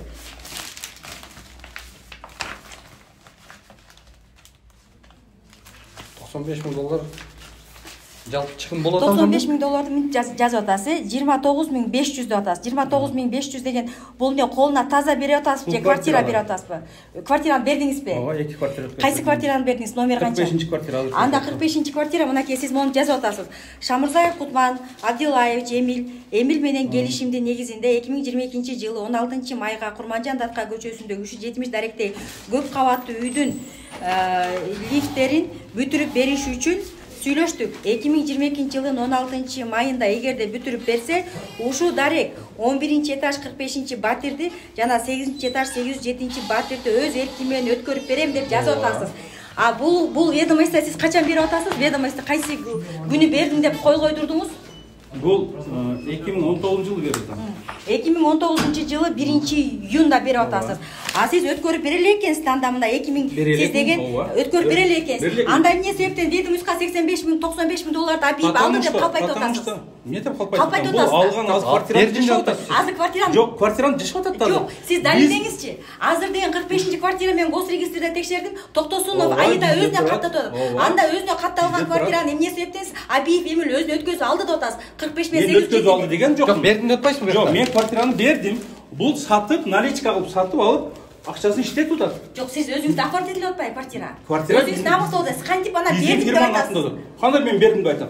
Бул квартира. Сиз Абиев намында экен далилдеңизчи. Биринчиден ошо 45-чи квартира мен 807-чи квартира Абиев намында экен далилдесеңиз, өзүңүз намыста болот. Абиев Эмилдин атында биздин договорубуз бар. Договорубуз турат. Абиев Эмилдин атынан распоряжение болуп туруп, ошого өткөн договорубуз бар. 45 квартира. Деканов Абдурасулга өткөн квартирабыз бар. Могу жерде эмне дейсиз? Могу жерде жителдер 14 май 2022-жылы Курманжан Датка көчөсү 370 Хамдамов лифти кабыл алдым. Балдар молодец, лифти зор иштеп жатат. 9-этаж 30 квартира. Абдурахманов, жанап Абдурахманов 5-этаж 18 лифт кабыл алдык. Эмил акага чоң рахмат, лифт сонун иштеп жатат. Куджаев Жамаладин лифт кабыл алынды. Мадмаров Ибрагимжан лифт кабыл алынды. Мирзажанова Кусудин 14 майга лифт иштеп атат. А сиз 14 майда мына 24 майга чейин деп сиз кол жазып бердиңиз. Эмнеге азыр өткөзүп бересиз квартираны? Өткөрүп бербейм. Мына угуп туруңуз. Мына ушул квартиралардын азыр бир-бирден сурап чыгыңыз. Канча саат иштеген лифтин? Канча саат иштеген? Булар жүргүзүп туруп эле ошолорго кол койдурткан, эртесиң жителдер мага чалышкан. Кутман ака бул лифт иштебей атат, кандай кылайлы деп. Анда күнгө чейин иштейбек деп. Анда деген лифт бар экен да. Анда неге жок? Бул көзүңүзгө эмне көрүнүп атат? Бул лифт иштебеген лифт. Жок, бул көзүңүзгө бул эмне? Жок, иштебеген лифт. Мынакей лифттин эшиги бул акчабы? Жок, акча болсо нормально алып келип койгон ошол акчасын. Кнопкасы турат. Бул акчабы? Кандай дейсиз? Жок, эми подвалга түшөлү. Ошол жакта железный деген жанагы строительный монтажный работа акчабы темирлеп. Акча мен акча деген сиз деген жанагы түрктөр деген өзүнүн лифтин койду. Абиев эме монтаж кылган лифтиге келип туруп Турциянын келген лифти койду. Абиев немгени пайдаланып атасыңарбы? Биз эч кандай пайдаланбайбыз. Жок, биз Абиев Эмилге мынакей, ошол жөнүндө да көрүп коеюн. Эмил боюнча ошол неме боюнча договор түзүлгөн. Каркас боюнча. Булар каркасты жөө келтирип атат. Каркас боюнча 50% ошол күнү берилген. Эртеси күнү течение 5 күн ичинде 50% берилип атат. Бул каркастын өзүнө темир. видео жанакы эме кылып атканда деген. Договор. Сиз берилген деп атасыз. Берилген акчаңызды кантип далилдейсиз? Квартира мененби? Сиз көргөзүңүз, жана азыр көрсөттүңүзгү? Калп ведомости көрсөттүңүз да сиз деген. Квартираны берген деген калп нерсени. Дагы ошондой калп документ көргөзүңүз. Суроо берсеңиз, жооп берсин, бир суроо. Анан бул боюнча услугасына деп туруп отдельный акча бергенбиз 175 000 сом. Каркасын өзүнө. А каркасын темирдин ала турган суммасын бияктан биз биринчи 50% берип атабыз. В течение 5 күндө 50% берип атабыз. Ошонун негизинде бул бүткөн. Акчасын бербесек бүтпөйт эле деп туурабы? Биз акчаны берген үчүн мен документ көргөзөйүн сизге. Бүтүп атат. Мынакей сиз акчасын берген үчүн. Каркасын документи. Вот Азыр бул жерде турган лифт мындай үстүнө чыгып эле мындай өзү эле көрүп түшөлү бул кандай лифт турат экен, эмне лифт турат экен, состояниясы кандай экен. Өзүңөр көрүп турсуң анан неме чыгарасыз. Көрбөйлү анда. Мына кускарилар бүт темирден алып келип жасаган. Каяктан алып келип жасаган? Каяктан алып келип жасаган мен билбейм да. Бүтүн нерсе темирден. Темирден толук жерден алып келип жасаган. Бизде ошондой эле турбайбы? Жок, азыр көрсөтөйүн. Операцияга чыкты. Операцияга чыксын бул. Кантип чыгат операция? Фонарик жандырып коелу. Фонарик жагып койгон.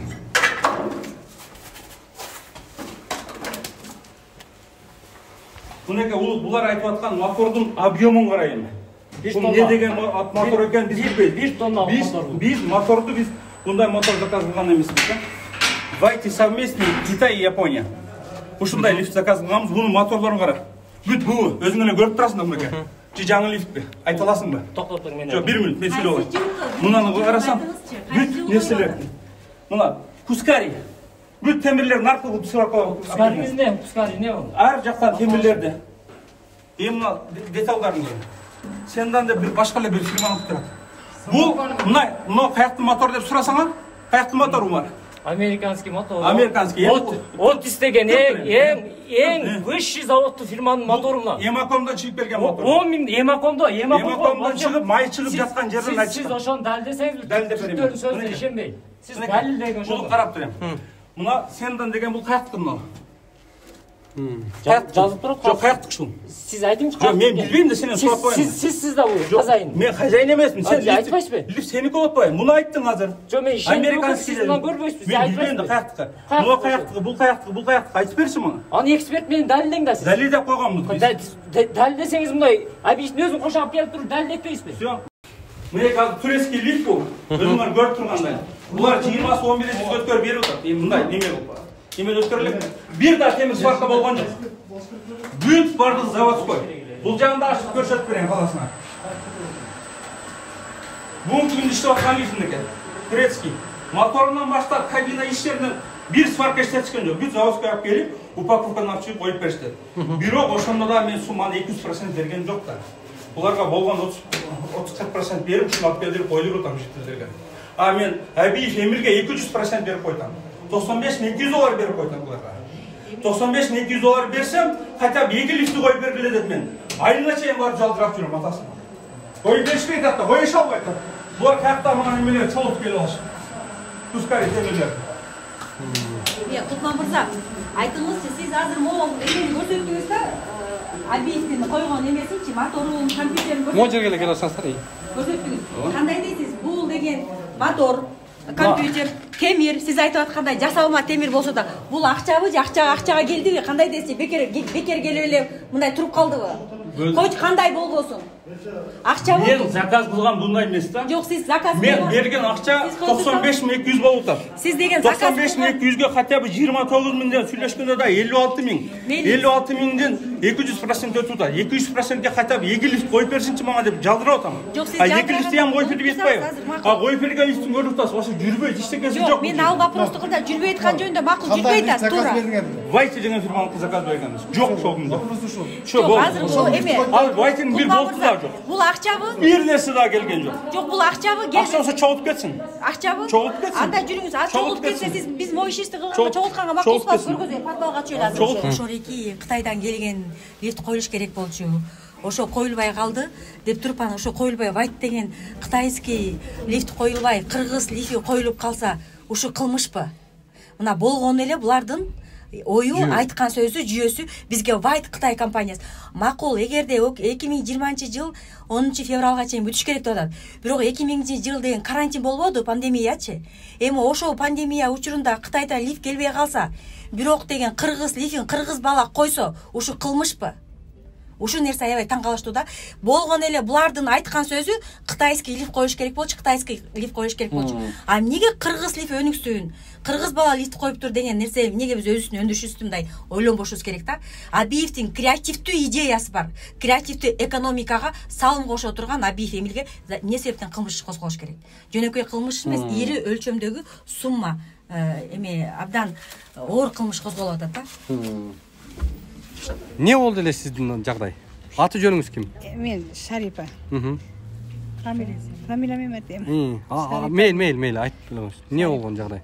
Мен келдим, манака ушун собраниеге келдим. Келип кичине турганда эле мени кызыгып кетип калды, үйүмдү көрөчү десем, аны Исламбек эмне кылып чыгарып койду, эзип. Чыктым. Ашы боюнча жичип, мындай силкинген болду, токтоп калды. Кака чыкканымды билбеймин, нема кылганымды. Водот telefonum bor, telefon qildim. Bolam endi nima qilaman? Aya qo'ymen deb turdi. Mani yoqing qildi. Shu bilan ishlab turdi. Dicha nafas berar ekan, hani havo berar ekan. Undan keyin tap to'xtab qolaveradi. Nafas ololmay qiynaldim. Yuragim chatadi, men sahr yurakka bergan. Ashim bilan voy, nafas ololmayapman, o'ldim endi o'g'lim atana aytyapman, oy bolam pekin. U yoqqa yuguradi, bu yoqqa yuguradi. Nima qilamiz? Islombek ham hammasi yugurib yurishib, oxiri ochishdi. Ustalarim olib tushib, usta kelyapti dedi, liftyor kelyapti dedi. Men endi bu yerda endi o'laman ekan endi deb turdim. Qani yo'l chiqdi. Keyin chiqarishdi, ochib Normalniy chiqdim. Eshiklar ham tegilgan yo'q, singan ham yo'q. Normalniy tashqariga chiqdim. Mana kelin Qutmanbay aka, mo jarandar sizga bayagıda көйгөйлөрүн айтыптыр эле. Не көйгөйүн? Бул эже 29500 ga алынган. Мен Россияда болгонумда анан жиеним, анан тууганым, укам. Ядгар, мен Россияда болгондо бул мага алган, бирок менин атымда эмес. Бул алган бирөөнүн атынан. Договор бар. Иә, тууганым болот, эним болот. Договор бар, квитанция бар. Госрегистрден текширсек, буну мен бүгүн билдим. Кутман өзүнүн аялынын атын алып алыптыр буну. Сиздин үйдө дагы? Мына квитанция төлөнгөн, договор бар. Бул кандай деген көрүнүш? Аз токтоп туруңуздарчы, биз суроо берип алалы. 1 секунд. Не деген көрүнүш? Бул Дехкан Абдурасул деген. Кана? Бу жерде жок ол. Бул ким экенин тааныбайм ол. Азыр 1 секунд сүйлөп алайын. Азыр эле сүйлөшүп чыкты эже. Жалган сүйлөшпөйм турайлы. Бул киши сүйлөбөйт. Мен Россияда болгондо бул укам алган. Дехкан Абдурасул деген алган. Бул квартираны биз Эмилге бергенбиз. Договордун негизинде. Бергенбиз. Расторжение кылып туруп буларга өткөрүп берген. Бизден алган квартирасын, акчасын алган. Бүгүнкү күндө ошо лифт бүт өткөрүп беребиз деп күтүп турат буну.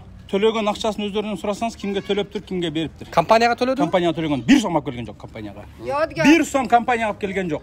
Ядгар кана. Эмнеге андай компанияга төлөдү? 1 сом компания өтүп кетти буяка. Эмилге берген акча. Эмилде турат. 100% төлөндү деп расторжение кылып буга өткөрүп берип атабыз биз. Расторжение менен берип атабыз. Төлөндү деп жазып төлөнгөн өзүнүн. Расторжение менен буга өткөрүп берип атабыз биз. Ядгар бизге 1 сом алып келди экен, сураңчы. 1 сом алып келди экен. Сиз Ядгардын кимиси болосуз? Ядгарды саныбайбыз даже. Мен Ядгардын эжеси болом. Дехкан Абдурасул деген келген. Пулду берген адам өзү. Бул пулду берген адам жок берди азыр. Берген адам жок. 1 сом берген жок бизге. Россияда туруп мен ого ал дегенмин. Ал башка адамдын атын алган. Эже мен түшүнөм да, журналисттер келип сүйлөп коюш керек деп сүйлөш керек. Бирок мына колуңузда кагаз боюнча сиз 1 сом акча берген эмескенсиз ал жерде. Бергенбиз. Мына квитанция турат го, мына турат го мына. Кимге бергенсиздер? Макул эми эгерде квитанция деген бул төлөп атат. Квитанция каяктыкы өзү? Төлөгөн биздики, бирок бизге төлөгөн эмес. Бул акчаны Эмил бизге келип өткөрүп берип атат квартира. Коюп атпайбы темир? Умар, мен сүйлөп алайын. Мен сүйлөп алайын. Бул квартираны биз Эмилге өткөрүп бергенде, Эмилдин акчаны бизге келген эмес, 1 сом кирештелген эмес компанияга. Бүт акча канча квитанция колунда болуп калат? Таң калып атам. Эмилдин расторжение кылып берип атабыз договорун. Эмилге биз өткөрүп бергенбиз квартираны. Именно лифтке деп. Эмил өзүн өткөрүп бергенсизби? Бу жерде Эмилге өткөрүп бергенбиз, Эмилден кийин Дастан деген балага алып кеткен. Бу жерде Дастан деген бала бар. Мен таң калып атам. Баягыда биз келгенде жарандар келген. Күлүчүн көтөрүп, келишимин көтөрүп турат. Бирок үйүбүз жок. Биз акчаны төлөдүк депчи. Ал Дастан менен мен сүйлөштүм. Эмнеге андай болуп калат? Дастан Эмилден алган эмес, Дастан мына Голситиден алган. Астагфирулла. Эже дагы жалган сүйлөп атасыз азыр. Дастан бизден алган эмес, Айнана. Мен Дастанга квартира саткан эмесмин. Сепчик болуп кетти бул кандай? Мындай эле түшүндүрүп коеюн. Биз квартираны Эмилге өткөрүп бергенбиз. Лифтке бүтүрүп бересиң деп квартира бергенбиз. Эмил мага звонок кылган. Кутман ака, мен квартираны сатып атам деди. Шуну распоряжение кылып буга өткөрүп берейли деди. Хорошо деди. Мен акчасын көргөнүм да жок, алганым да жок. Бул квартираны кана Абдурасул какта жүрөт? Өзүнөн да сурасаңыз бул. Анда макул, азыр айтып атасыз да, бул квартираны Эмилге өткөзүп бергенсиз, чынбы? Эгерде Эмилге өткөзүп берсеңер, азыркы күндө мамлекеттик каттуу органда бул үйдүн эси ким? Анда сиз эси экенсиз да. Биз эсибиз пока. Мамлекеттик каттуу орган лифт бүтсө өткөрүп беребиз деп турабыз. Лифт бүтпөй атат шу күнгө чейин. Биз 95.200 өткөрүп койдук го. Оп, жакшы суммасы. 29.500. Несі? Бұл станция деген сілер жазып беріп отырсыңар да, анда міне қайра өзіңіздің намырға өткөзіп алған квартираны. Сіз қантип өзіңіздің намында өткөрүп алған квартираны біз Эмилге өткөзүп бердім деп айтасыз. Біз өзіңіз екенсізден қошылып айтпайбы? Gold City фирмасында тұрады. Gold City фирмасында емес, частный лицо. Частный квартира азыр процесс жүрүп атат буда. Жоқ, мына квартира боюнча бул Эмилге өткөрүп бергенбиз деп атат. Эмил жашап атабы же сатып жүргөнбү? Азыр бу жерде жашап атат, мына сайда жашап атат. Биз тиешкенбиз жок. Бул Дехканов Абдурасулдун эмнеси болуп атканын билбедим мен. Дехканов Абдурасул Ядгар мени тууганымды досу болот. Ошонун атын алынып турган бул. Анан бул эженин коопсуздугуна байланыштуу жагдайларды айттыңыз. Анан мен роддомдо жаттым. Мен роддомдо жатсам юристтеримден буяк келиптир. Роддомго чыгышымдан мурда тура мен сууму, светимди өчүрүп кете берди. Эмнеге андай кылдыңыздар? Өзүнчө эле мындай өчүрүп кете берди. Бул экөөбүздүкү сиз айткан договор боюнча бир жумада бүтүрүп коет дегениңизде мен бир жума тийбей турган, бир жумада бүтпөгөндө мен өчүрүп кеткем. Өзүңүз да билесиз, жакшы билесиз. Менде голосой дагы бар. Менде голосой дагы бар. Көп жолу ушундай. Көп жолу болду, потому что лифт жүрбөдү. Лифт жүрбөгөндө мына ушунча жителдер мени кыйнады. Мен Эмилдин өзү менен сүйлөштүм. Боюмда бар адам ушундай акыбалда мен. Жок, мейлейм, байке. Мындай да мен бир жагдайды деле түшүнбөй атам да. Ушул жерде турган жителдерден бири эле сурап коюп Улукбек, мен шу жителдерге лифт коюп берейин деп ушунча чуркадым, аракет кылдым. Эмилдин коюп берген лифти бир жителге туура келбейт, жакпайт. Баарынан сурап көрсөңөр болот азыр. Эмилдин лифтине ыраазы болосуздарбы же шуну иштетип берсе? Кутман мындай да. Бизге масалан Эмилди мана сен бу жерде директорсуң, туурабы? Biz senga ақша жөнөткөнбүз. Эмилди биз ақша бермегенбиз. Бизге уну бул лифти керек эмес. Всё болду. Ушундай сөз керек. Анан сен бизге койгон мына договор боюнча кылып берип экен, биз сени больше ничего не требуем, правильно? Вот өтө жакшы же. Ошо договор боюнча бүт болсо договор боюнча кетет. Сен кылып бер. Детский площадка. Ибрагим, бир минут. Всё, бул. Лифт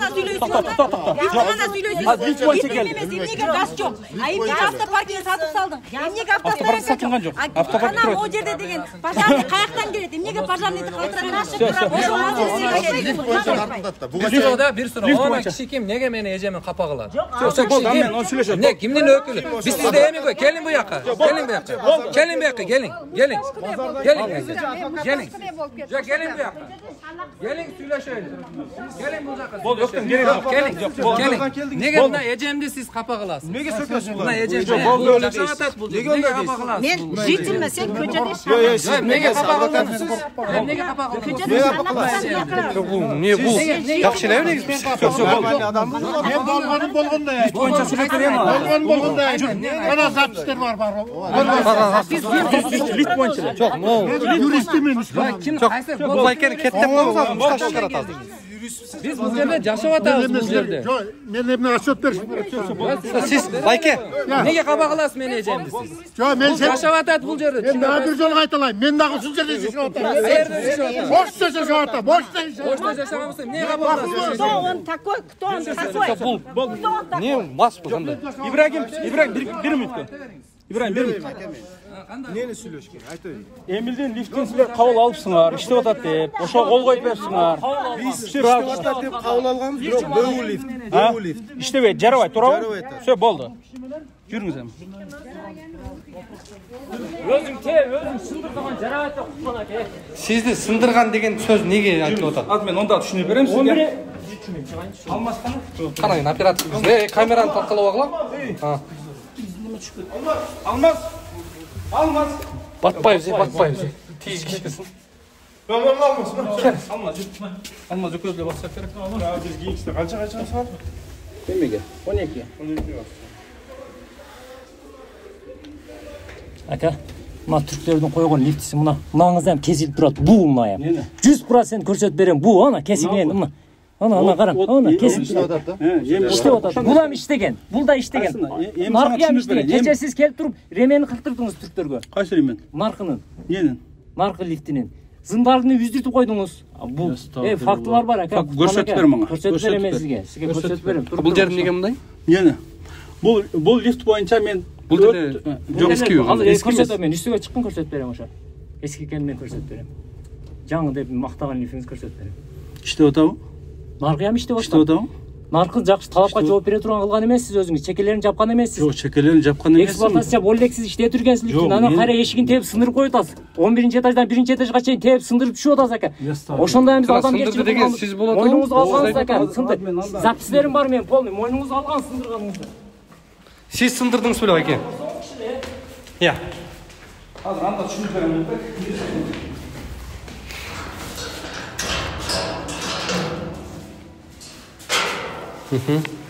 Бұл не лифт? Мына hazır.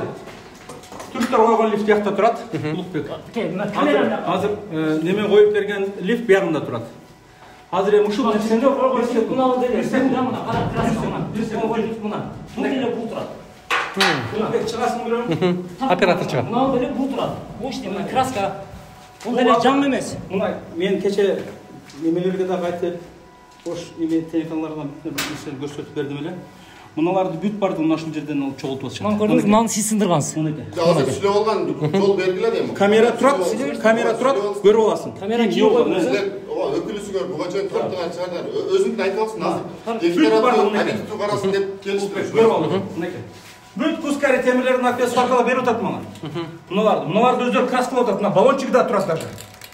Мына кабель каналдан бери краскалап коюшат булар.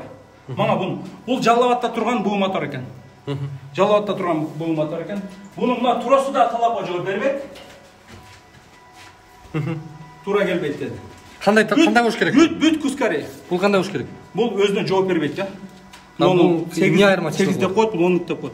Мына экөөнүн айырмасы. Бул азыр мында кичине лифт турат. А буда чоң лифт болуш керек. А бунун туура келбейт. Айырмачылыгы го, Өтө чоң айырмачылык. Азыр мен айырмачылыгы мен айтып берейин. Мен да сүйлөп берейин сизге. Азыр мынакей. Бул эмнени мотор айтып койчу? Бул Турциядан алынып келген мотор. Мына мотордун эле мына. Болду, азыр эми болду. Турески дедим. Турески түшүндүм, болду. Азыр эми мына түрктөр коюп берген лифт. Мына турга берген. Бир жерде сваркасы жок, мынакей улук өзүңдө көрүп кой. Бир жерде сваркасы жок. Муналар бүт барды сваркаланып келип коюлуп атат. Муналарын да көрүп атасың. Мен bunday заказ берген эмесмин да. $95,200 берип туруп bunday бул заказ берген эмесмин. Мен ошончо акча бергениме кайта эки лифти коюп бергиле деп атам. 95,200дөн 29,500дөн. Ушунда коюп берише албайт атты. А буну бууда атасыз. Буну мен атайын өзүм алдырттым. Но кабинасын кичинерээк болсун деп. Булар чоңун алып келип койушту ондойну. Мен кичинерээк коюп бердим, что мага мешайт бербесин деп туруп кичинерээк койдум. Оборудованияга алып кетип пулун берип койсоңор болбойбу? Башка фирмадан алып. Мынакей булар свет бербей атат, анда кылат, мында кылат. Бүт барды жер ачык турат. Мынакей свет бул жерде турат, недоступный кылып атат. Сууну кесип таштап атыпсыз. Жок, суу совсем башка нерсе. Мынакей булардын коюп кеткен немелери. Турат го, жаңы эле турат. Бир нерсеси бирге туру келбейт. Күндө эле турат бул. Жап-жаңы эле турат. Болсо иштебейби? Иштеген бузуп коюп атсаңыз зымдан. Кантип мен үзгөн жерим көрсөтүп бер, мен Кудай сактасын. Сиздин максатыңыз башка нерсе болчу. Жөн эле башка. Бир нерсеси туру келбейт. Шахтанын ичин көрсөтүп болот. Мен шашылышымда аэропортко кечип атам. Тез айтыңыздар. 5 мүнөт. Эми өзү негизи мындай жыйынтыктоо сөзүн айта турган болсок, бул жерде өзү негизи мына эми айла жок, мен капиница алып аткан жеримен келдим да, эжем ыйлагандан келдим мен. Аргасыздан келдим да. Эми келип алып эле мындай неме кылгандын кереги жок. Бул жерде биз мирный жителдерибиз, жөн эле жашап аткан адамдарыбыз. Келип эле. Өзү негизи Gold City компаниясы менен ошо лифт куручу компаниясынын ортосунда болуп аткан ызы чуундуга элдин киргизишин кереги жок. Эл эксперт эмес, эл талкуулап турган бир надзор эмес. Мен чындыкты айтып атам мен. Чындыкты айтып атам. Маселе чечилиш керек. Бул ошол Gold City компаниясы менен ошо лифт курам деген компаниянын ортосундагы изы чуу. Буга келип элди дүрбөлөнгө салып, элди коркутуп, сен мына кот, сен мына кот, сен мынаны айт, сен мынаны айт дегенди кереги жок. Бул жерде айтып коюңбу, ат фамилияларынан. Жок, ат фамилия, жок, ат фамилиясынан бери айта берем. Айта берем. Мына мен сизде чыкканыңызды көрдүм да, актагы Акипресстен чыктыңыз, туурабы? Акипресстен чыгып туруп, актагы карана кара деп сүйлөйм деп айттыңыз, туурабы? Сиз бул жерден жителдердин кандай условияда алганын билесизби? Жок, билбейм. Билбесеңиз неге анда сүйлөп атасыз? Жок, мен азыр лифт боюнча келгенмин. Жок, лифт эмес, сиз көрдүңүз, өзүңүздүн көйгөйүңүздү чечип койгону келдиңиз да сиз. Лифт коюп берсин деп. Жок, сиз ондой эмес. Сиз ал жерде башка, сиз мисалы бир эле лифт эмес да, бул жерде үй турат, түшүнүп атасызбы? Ошончо мен сизге айтып атам. Жок, ошончо мен 100 адамдын укугуну сиздер тебелеп атасыз. Сиздер эле тебелеп атасыз. Сиз акта ак, караны кара дебестен тебелеп атасыз да. Жок, эмне деп тебелеп атам? Сиз билбеген, мисалы сиз Golf City'ни неме деп атасыз, туурабы? Жок, азыр эмне деп тебелеп атам? Конкретно. Жок, сиз ошо чыкканыңызды айтып атам мен сизге. Токотерин айтып коюңуз, маселени. Тоготор жери кыскасы элди мындай дөбөлөнгө салып, сиз мынакей сизден сураныч ака. Мен өткөндө эле сизге айттым. Сиз менен Эмилдин ортосундагы көйгөйдү өзүңөр чечип сураныч, ошону чечип алгылачы. Зачем ондай кыласыздар? Мына мен сизге акта карана өзүңүз айттыңыз, туурабы? Сиз бизге коюп беришиңиз керек ака, лифтти. Потому что биз сизге акча төлөгөнбүз ака. Туурабы? Туура, эми ошо 1 секунд. Ошол жерде азыр булар расписканы колуп алып көтөрүп жүрөт адвокаты. Булар разы болгон, жителдер разы болуп атат. Разы болгондуктан ошол лифтти коюп бердик, болду, бүттү деп атат. Ака иштеген иштеп атат деп. А ошол лифт иштеп атабы бүгүн? Мына караң. Бүгүн иштеп атат ошол лифт. Ошо 5 адам кол коюп, 10 адам кол коюп, олар ким да? Хорошо, олар ким? Мисалы, ким да олар мисалы? Экспертпи, же технадзорбу, ким да мисалы? Жөндөн жөн эле да, мисалы мындай сүйлөп турган болсо. Түшүндүк, рахмат, чоң рахмат.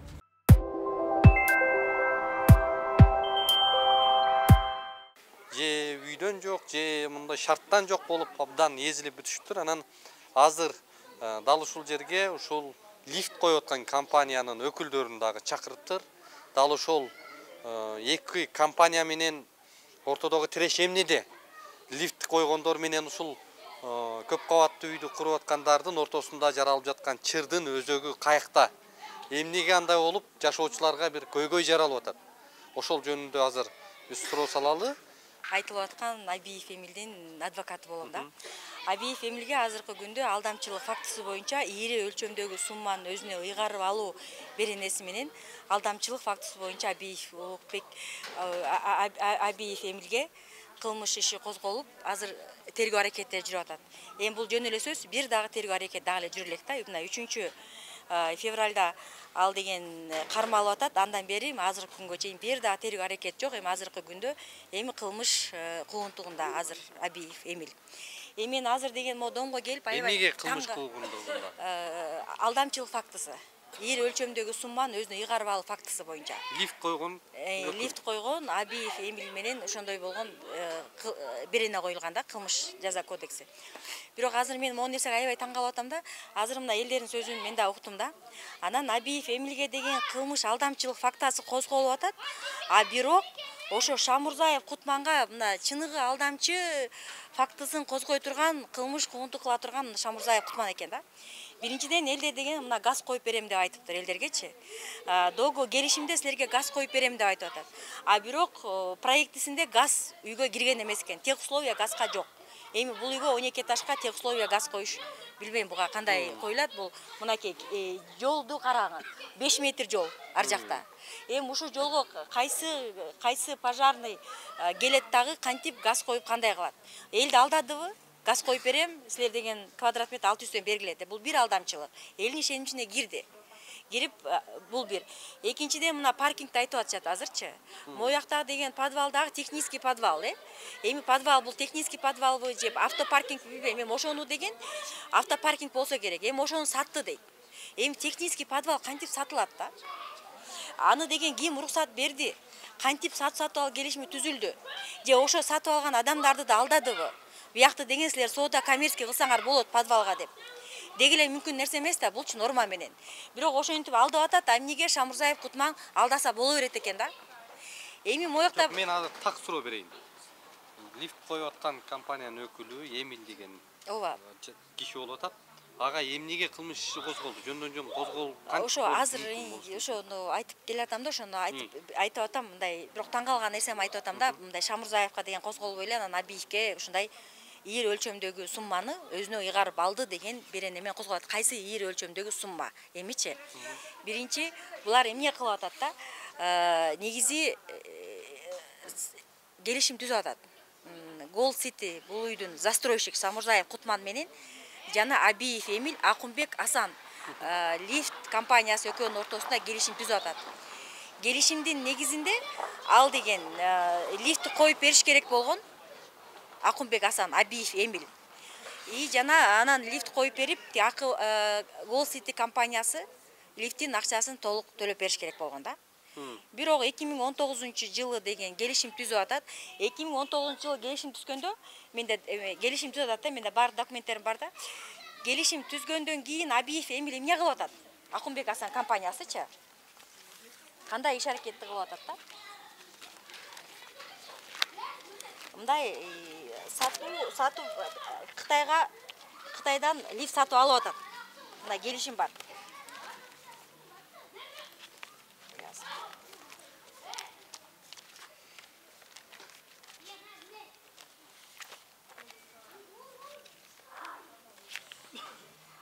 Валютный поручениялар мына Кытайга жөнөтүлүп атат.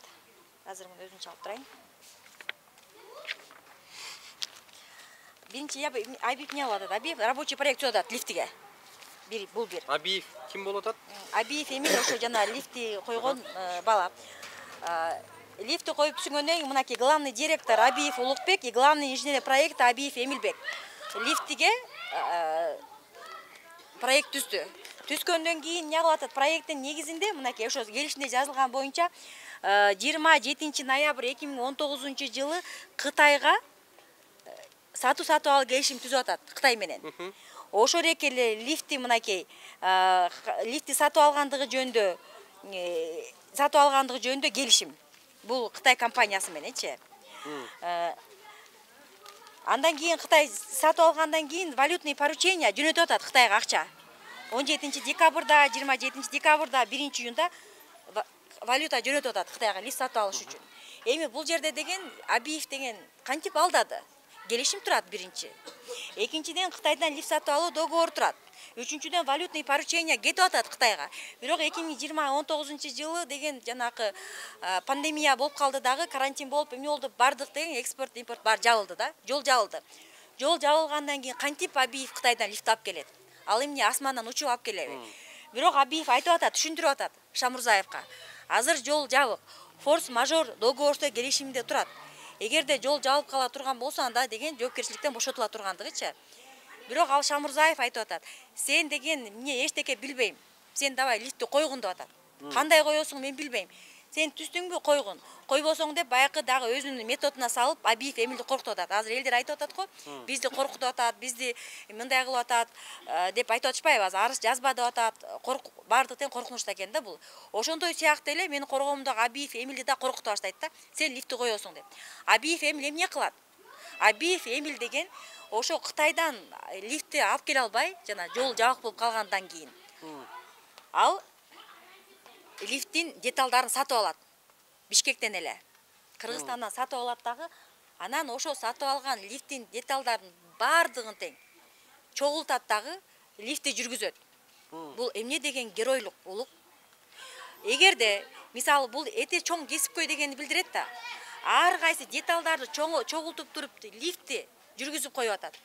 Мисалы бир машинени жүргүзүш үчүн ар кайсы машиненин деталдарын алып туруп машинени жүргүзүп койсоң, биз бул кандай кыйын демекпиз да. Абиев мына так ошо нерсени кылып атат да. Карантин болгонуна карабастан, пандемия болгонуна карабастан өзүнүн кесипкөйлүгү менен ал ар бир деталдарды чогултуруп лифтти жүргүздү. Лифтти жүргүзүлгөндөн кийин Шамурзаев Кутман баякы деген мындай болот да, монтажный работа, пусконаладочный работа деп коет да. Лифтти койгондон кийин анан бир айдан 3 айга чейин пусконаладочный работа, анда лифттин кандай жүргөндүгүн баары тең текшерип турат, ал учурда бузулуп калышы мүмкүн, кайта майлайт, кайсы жерден кылат. Мындай испытательный срокта. Ошо срокту кылып атканда лифтти кичине жүрбөй калганда деген жини келет дагы Шамурзаев лифттин эшиктерин талкалап эме кылып салат да, тепкилеп салат. Кайта деген бул деген тепкилеген лифти кайта лифти кабинаны алып келип эшиктерин кайта куруп, кайта жүргүзө баштаса, кайта лифтин деталдарын бардыгын чыгарып салат да. Ошо менен лифтин бир эле деталы чыгарып койсо, лифт иштебей калат. Анан бул эмнеге максат кылган да Шамурзаев? Шамурзаев деген эптеп буну дегенчи, эптеп кайра деген Абиевден мындай кайра эле элдин үйлөрүн өткөзүп бербейттир да, дагы элечи. Элдердин үйүн өткөзүп бериш керек го, акчасын төлөгөндөн кийин. Дагы эле өткөрүп бербейт. Ошондой сыяктуу эле Абиевдин дагы лифтисин тепкилеп, ушундай кылып туруп, анан кайта акчасын кайта өзүнө ыйгарып алуу максат болгон да.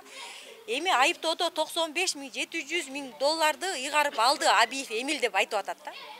Тергөөчү дагы бир дагы далилдебестен, бир кандай мындай бизди чакырып сурабастан Абиевке ошондой болгон кылмыш оор жазасын айыпталуучу катары коюп атат. Ким деген тергөөчү? Пардабаев Эмил. Эми таң калыштуу. Алдамчылык фактысы деген бул кандай да? Алдамчылык фактысы деген менен өзүнүн бирөөнүн мүлкүн өзүнө алдамчылык жол менен ыйгарып алуу. Ошол эки берени менен карай турган болсок, эгерде 95,700 ушерпти мен кылдым да алдым деп атат да. Эгерде азыр мынакей кирип көрөбүз азырчы лифттин ичинде. Лифтиде монтажный работасын мына могу биринчи подвалдан баштап 12-чи этажга чейин жанакы деген монтажный работа чоң-чоң темирлерди куруп жазып атат. Ага смета жана ак выполненный работа $42,000 кетип атат. Аны кайсы жерге барып текшерсин да? $42,000 таза кетип атат. Ошо эбечи жана темирге азыр көргөзөбүз аны. Андан кийинкиси болсо, мисалы, анда лифтин ичин көрбөйлүбү азырчы? Көргөзбөйлүбү? Жана 95,000 деген кандай кеткен деген. Ат жөнүңөр? Улукбек уулу Шамилбек. Биз бул жакта лифт коюп иштегенбиз, жумуш кылганбыз.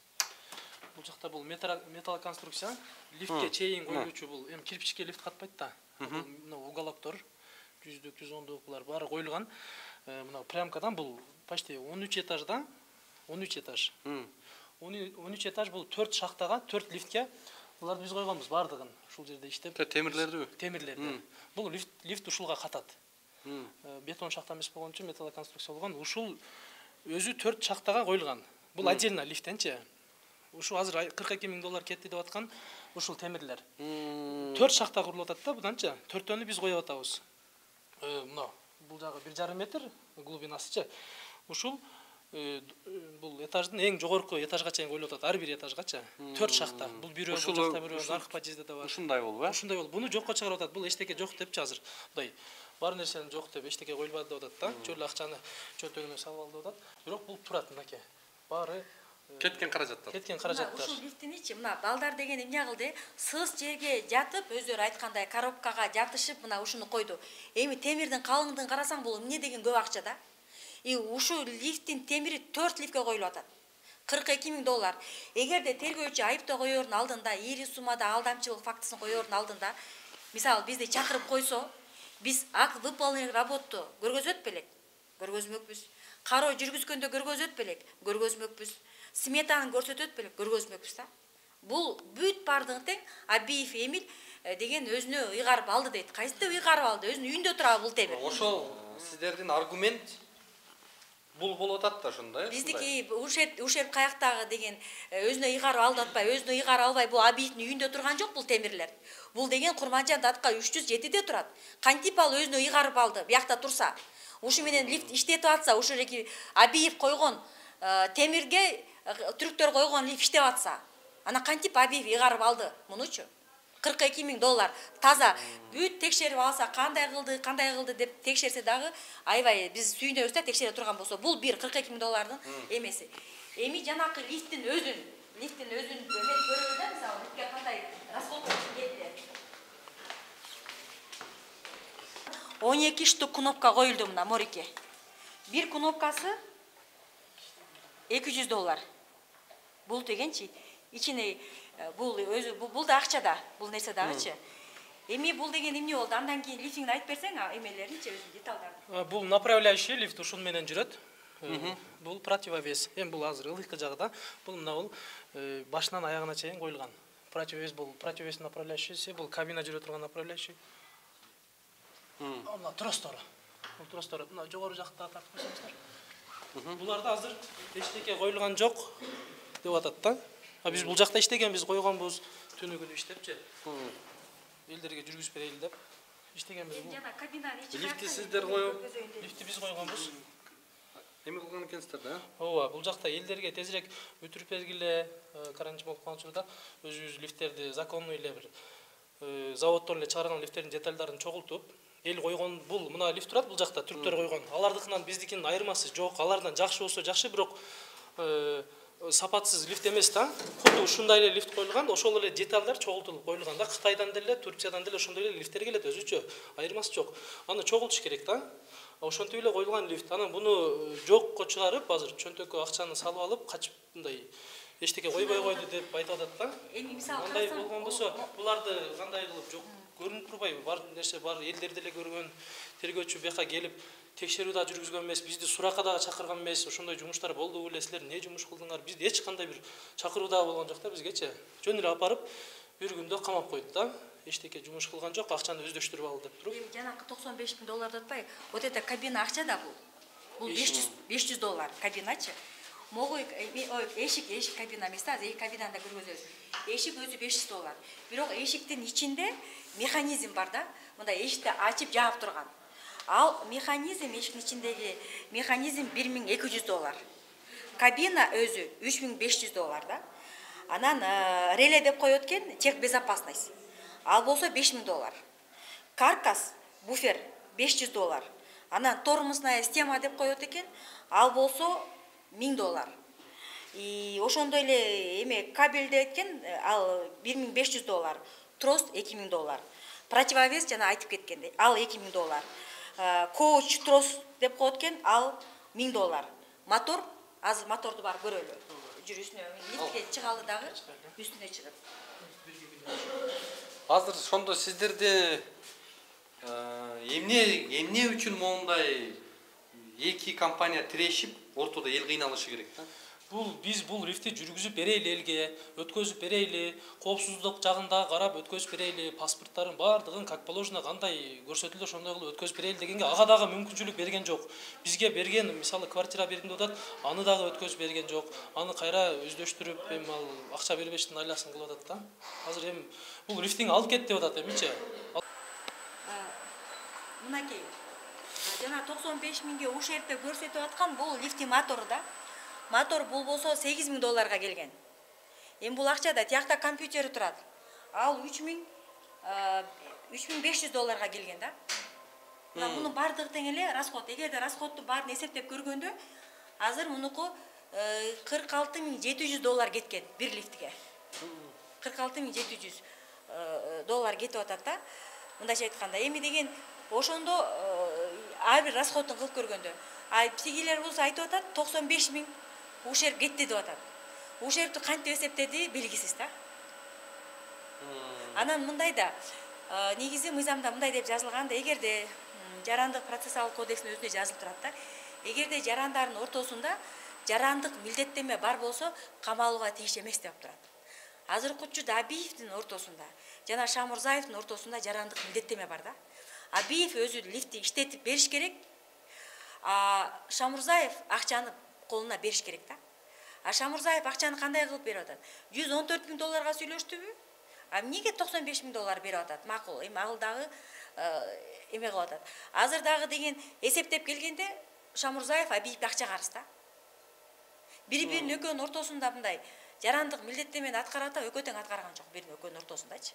Анан эгерде бири-биринин экөөнүн ортосунда жарандык милдеттемени аткарбай жатса, анда бул деген кылмыш болуп эсептелбейт. Мунда деген азыр бизде мындай да, баягычы мындай бизде мындай болуп калды да. Абиевди деген 3-февралда алып барып туруп эле мындай мөшөктө алып барып туруп камап койду да. Камаган максаты эмне болгон да? Камап туруп, анан Абиевди деген ошол жерден камап коркутуп, анан акча алабыз деп ойлогон да. Бирок мисалы деген жаңы эме деген камоо же болбосо бөгөт кою чарасы да. Бөгөт кою чарасы бул деген камоо камайт, же болбосо үй камагы, же болбосо дагы күрөө коюу, ушу баардыгы тең бөгөт кою чарасына кирет. Бөгөт кою чарасы бул сөзсүз түрдө боло турган нерсе эмес деп жазылган да. Бөгөт кою чарасы качан гана колдонулат? Качан? Эгерде ошо жаран мурда дагы камалса, анан тергөөдөн качып кетсе, тергөөнүн качып кеткендиги жөнүндө мындай далилдер бар болсо, же анын деген мындай постоянный место жительствосу жок боло турган болсо, анда ошол учурда гана камоого киргизилет. Абиевди камаганда мындай бир дагы жагдай жок да. Бир да жагдай жок туруп эле алып туруп эле камап коюп атат да. Эми адамдын укугу деген бул эме адамдын эркиндиги, бул байлыкта Кыргызстандын бизден башка мыйзамыбызда байлык.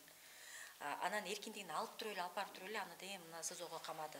48 саат камалып отурду. Убактылуу кармоочу жайда.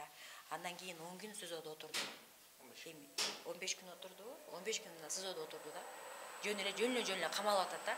Эмне кылмыш кылды да? Турат Мато. Эми Шамурзаев Кутманга мындай сөз болуп атат да. Шамурзаев Кутман, эгер сен $95,000 кайтып бер десең, biz анда мына карказдарды чыгарып кетели.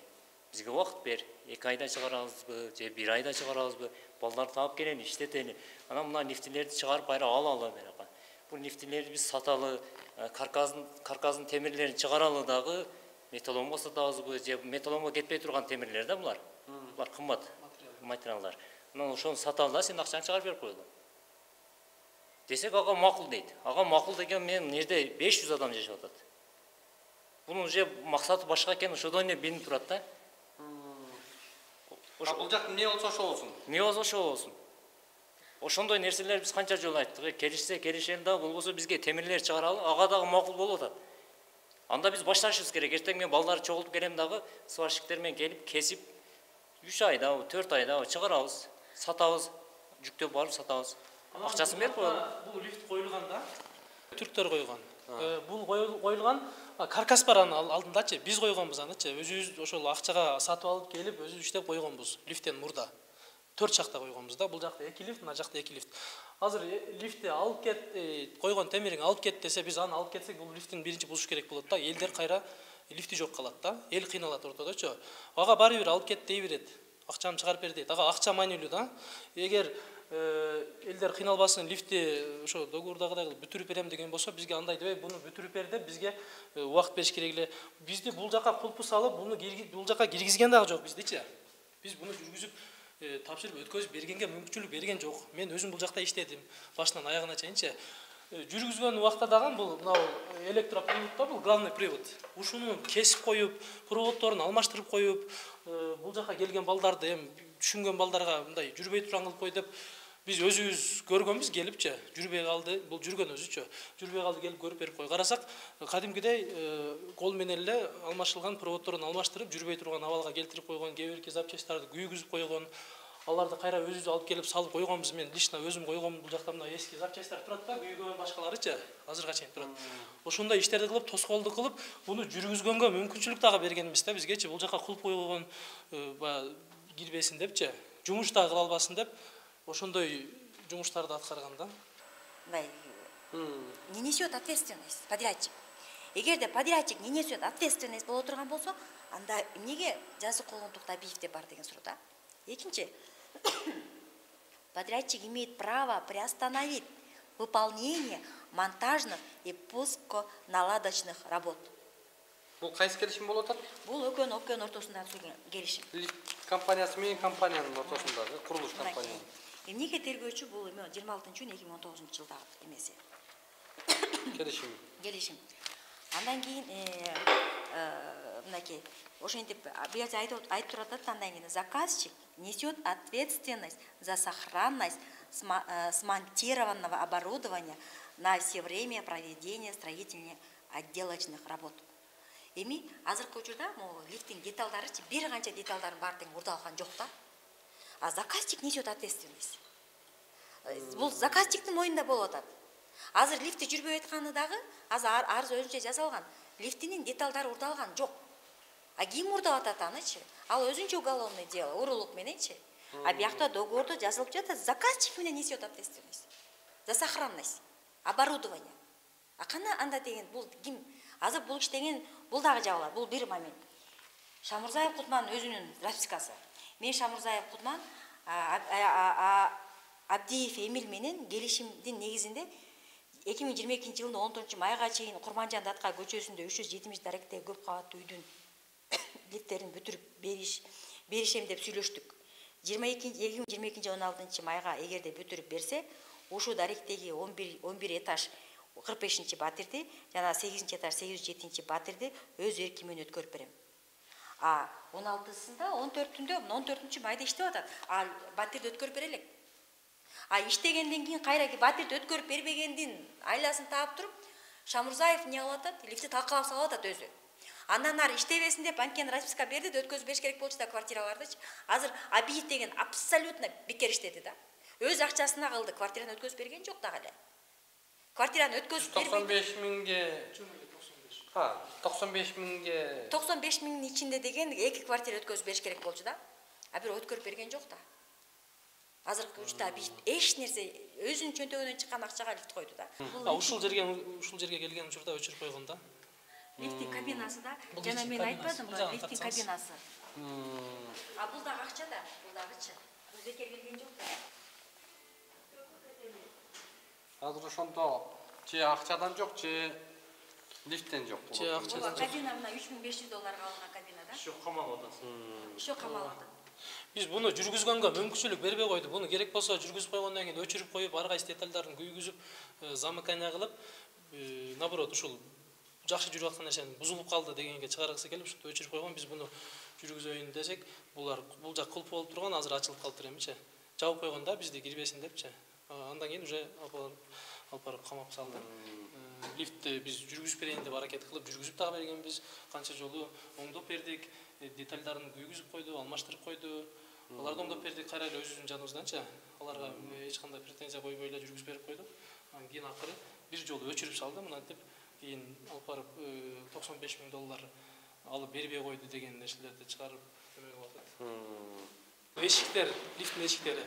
Буну талкалаган, сындырган, бул жарак сабалга келтирип, мыналарды өзү койгон, бул биз койгон эмеспиз. Баягыда биз келгенде ушул эшиктер сынып беле. Ушул эшиктер сынып эле, буну мен кайра өзүм үйдөн алып келип, башка акчабыздан сатып алып келип койдук да, мындай айткандачы. Адамдар түшүп кетпесин, коопсуз болсун деп. Кайра эле биз коюп атабыз. Жабылып турсун жок дегенде депчи. Талкалап алып кеткен буну дагычы. Складтан алып барып койгон, анан өзү деле айткан, складта турат деп, бирок бизге бербей койду. Ассалам алейкум. Кандайсыз? Сол турабыз, иштериңиз жакшы. Келдик. Gold City? City Gold боюнча. Иш козголуп, кылмыш боюнча экотек инспекциянын 2 кызматкерин жоопкерге тартып, мыйзамсыз кабыл алып койгон болчу. Андан кийин сотко жеткенбиз.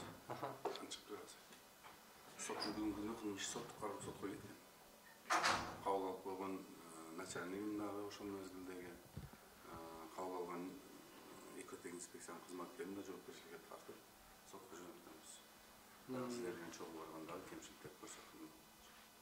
Ошондо эмне кемчиликтер болуп атат? Ал жерде баягы эле лифт. Андан сырткары эми мындай немесин кайсыл кемчиликтер экенин неме кыла албай атам. Лифт бар. Немеге парковкасы бүт немелерин көрсөтүп туруп, жазып, ошол баягы кабыл алып атканда бүт талаптарын сакташ керек болчу да. Ошолордун негизинде жоопкерчиликке тартып бүгүнкү күндө сотто турган иш, сотко кеткен. Тиги компаниянын жетекчилигине дагы бир топ арыздар жазылган болчу да. Ошол эле газды коюп беребиз, анан наркы берки бүт жанагындай келишимде көрсөтүлгөн талаптарды аткарбай атат. Ал дебайм, бул меники баягы наркы заңга кирдиңиз да. Мен азыр укканыма караганда тактан заңга кирип, именно алардын милиция карайт, алардын аракети баягы частный болгон үчүн аны милицияга жөнөтүп, жарандык алар боюнча милицияга. Рахмат. Бул багытта эми укук органдары, прокуратура тийиштүү чараларды көрүп, бул жактагы жашоочуларга жаралып жаткан кыйынчылыктар тез аранын ичинде бир жолго салынышы керек экендигин жашоочулар белгилеп атат да. Мына ушул жагдайдан эми бүтүм чыгарып, бул жагдайды дагы президентке барып, же башкага барып маселени айтпай, жергиликтүү бийлик, мына мэр баштаган Оштун башчылары тездик менен чара көрүп, элге жакшы шарт түзүп берүүнү биз көрсөтүүдөн айткыбыз келет. Биздин баракчага жазылууну, пикир жазып бөлүшүүнү унутпаңыздар, бар болуңуздар.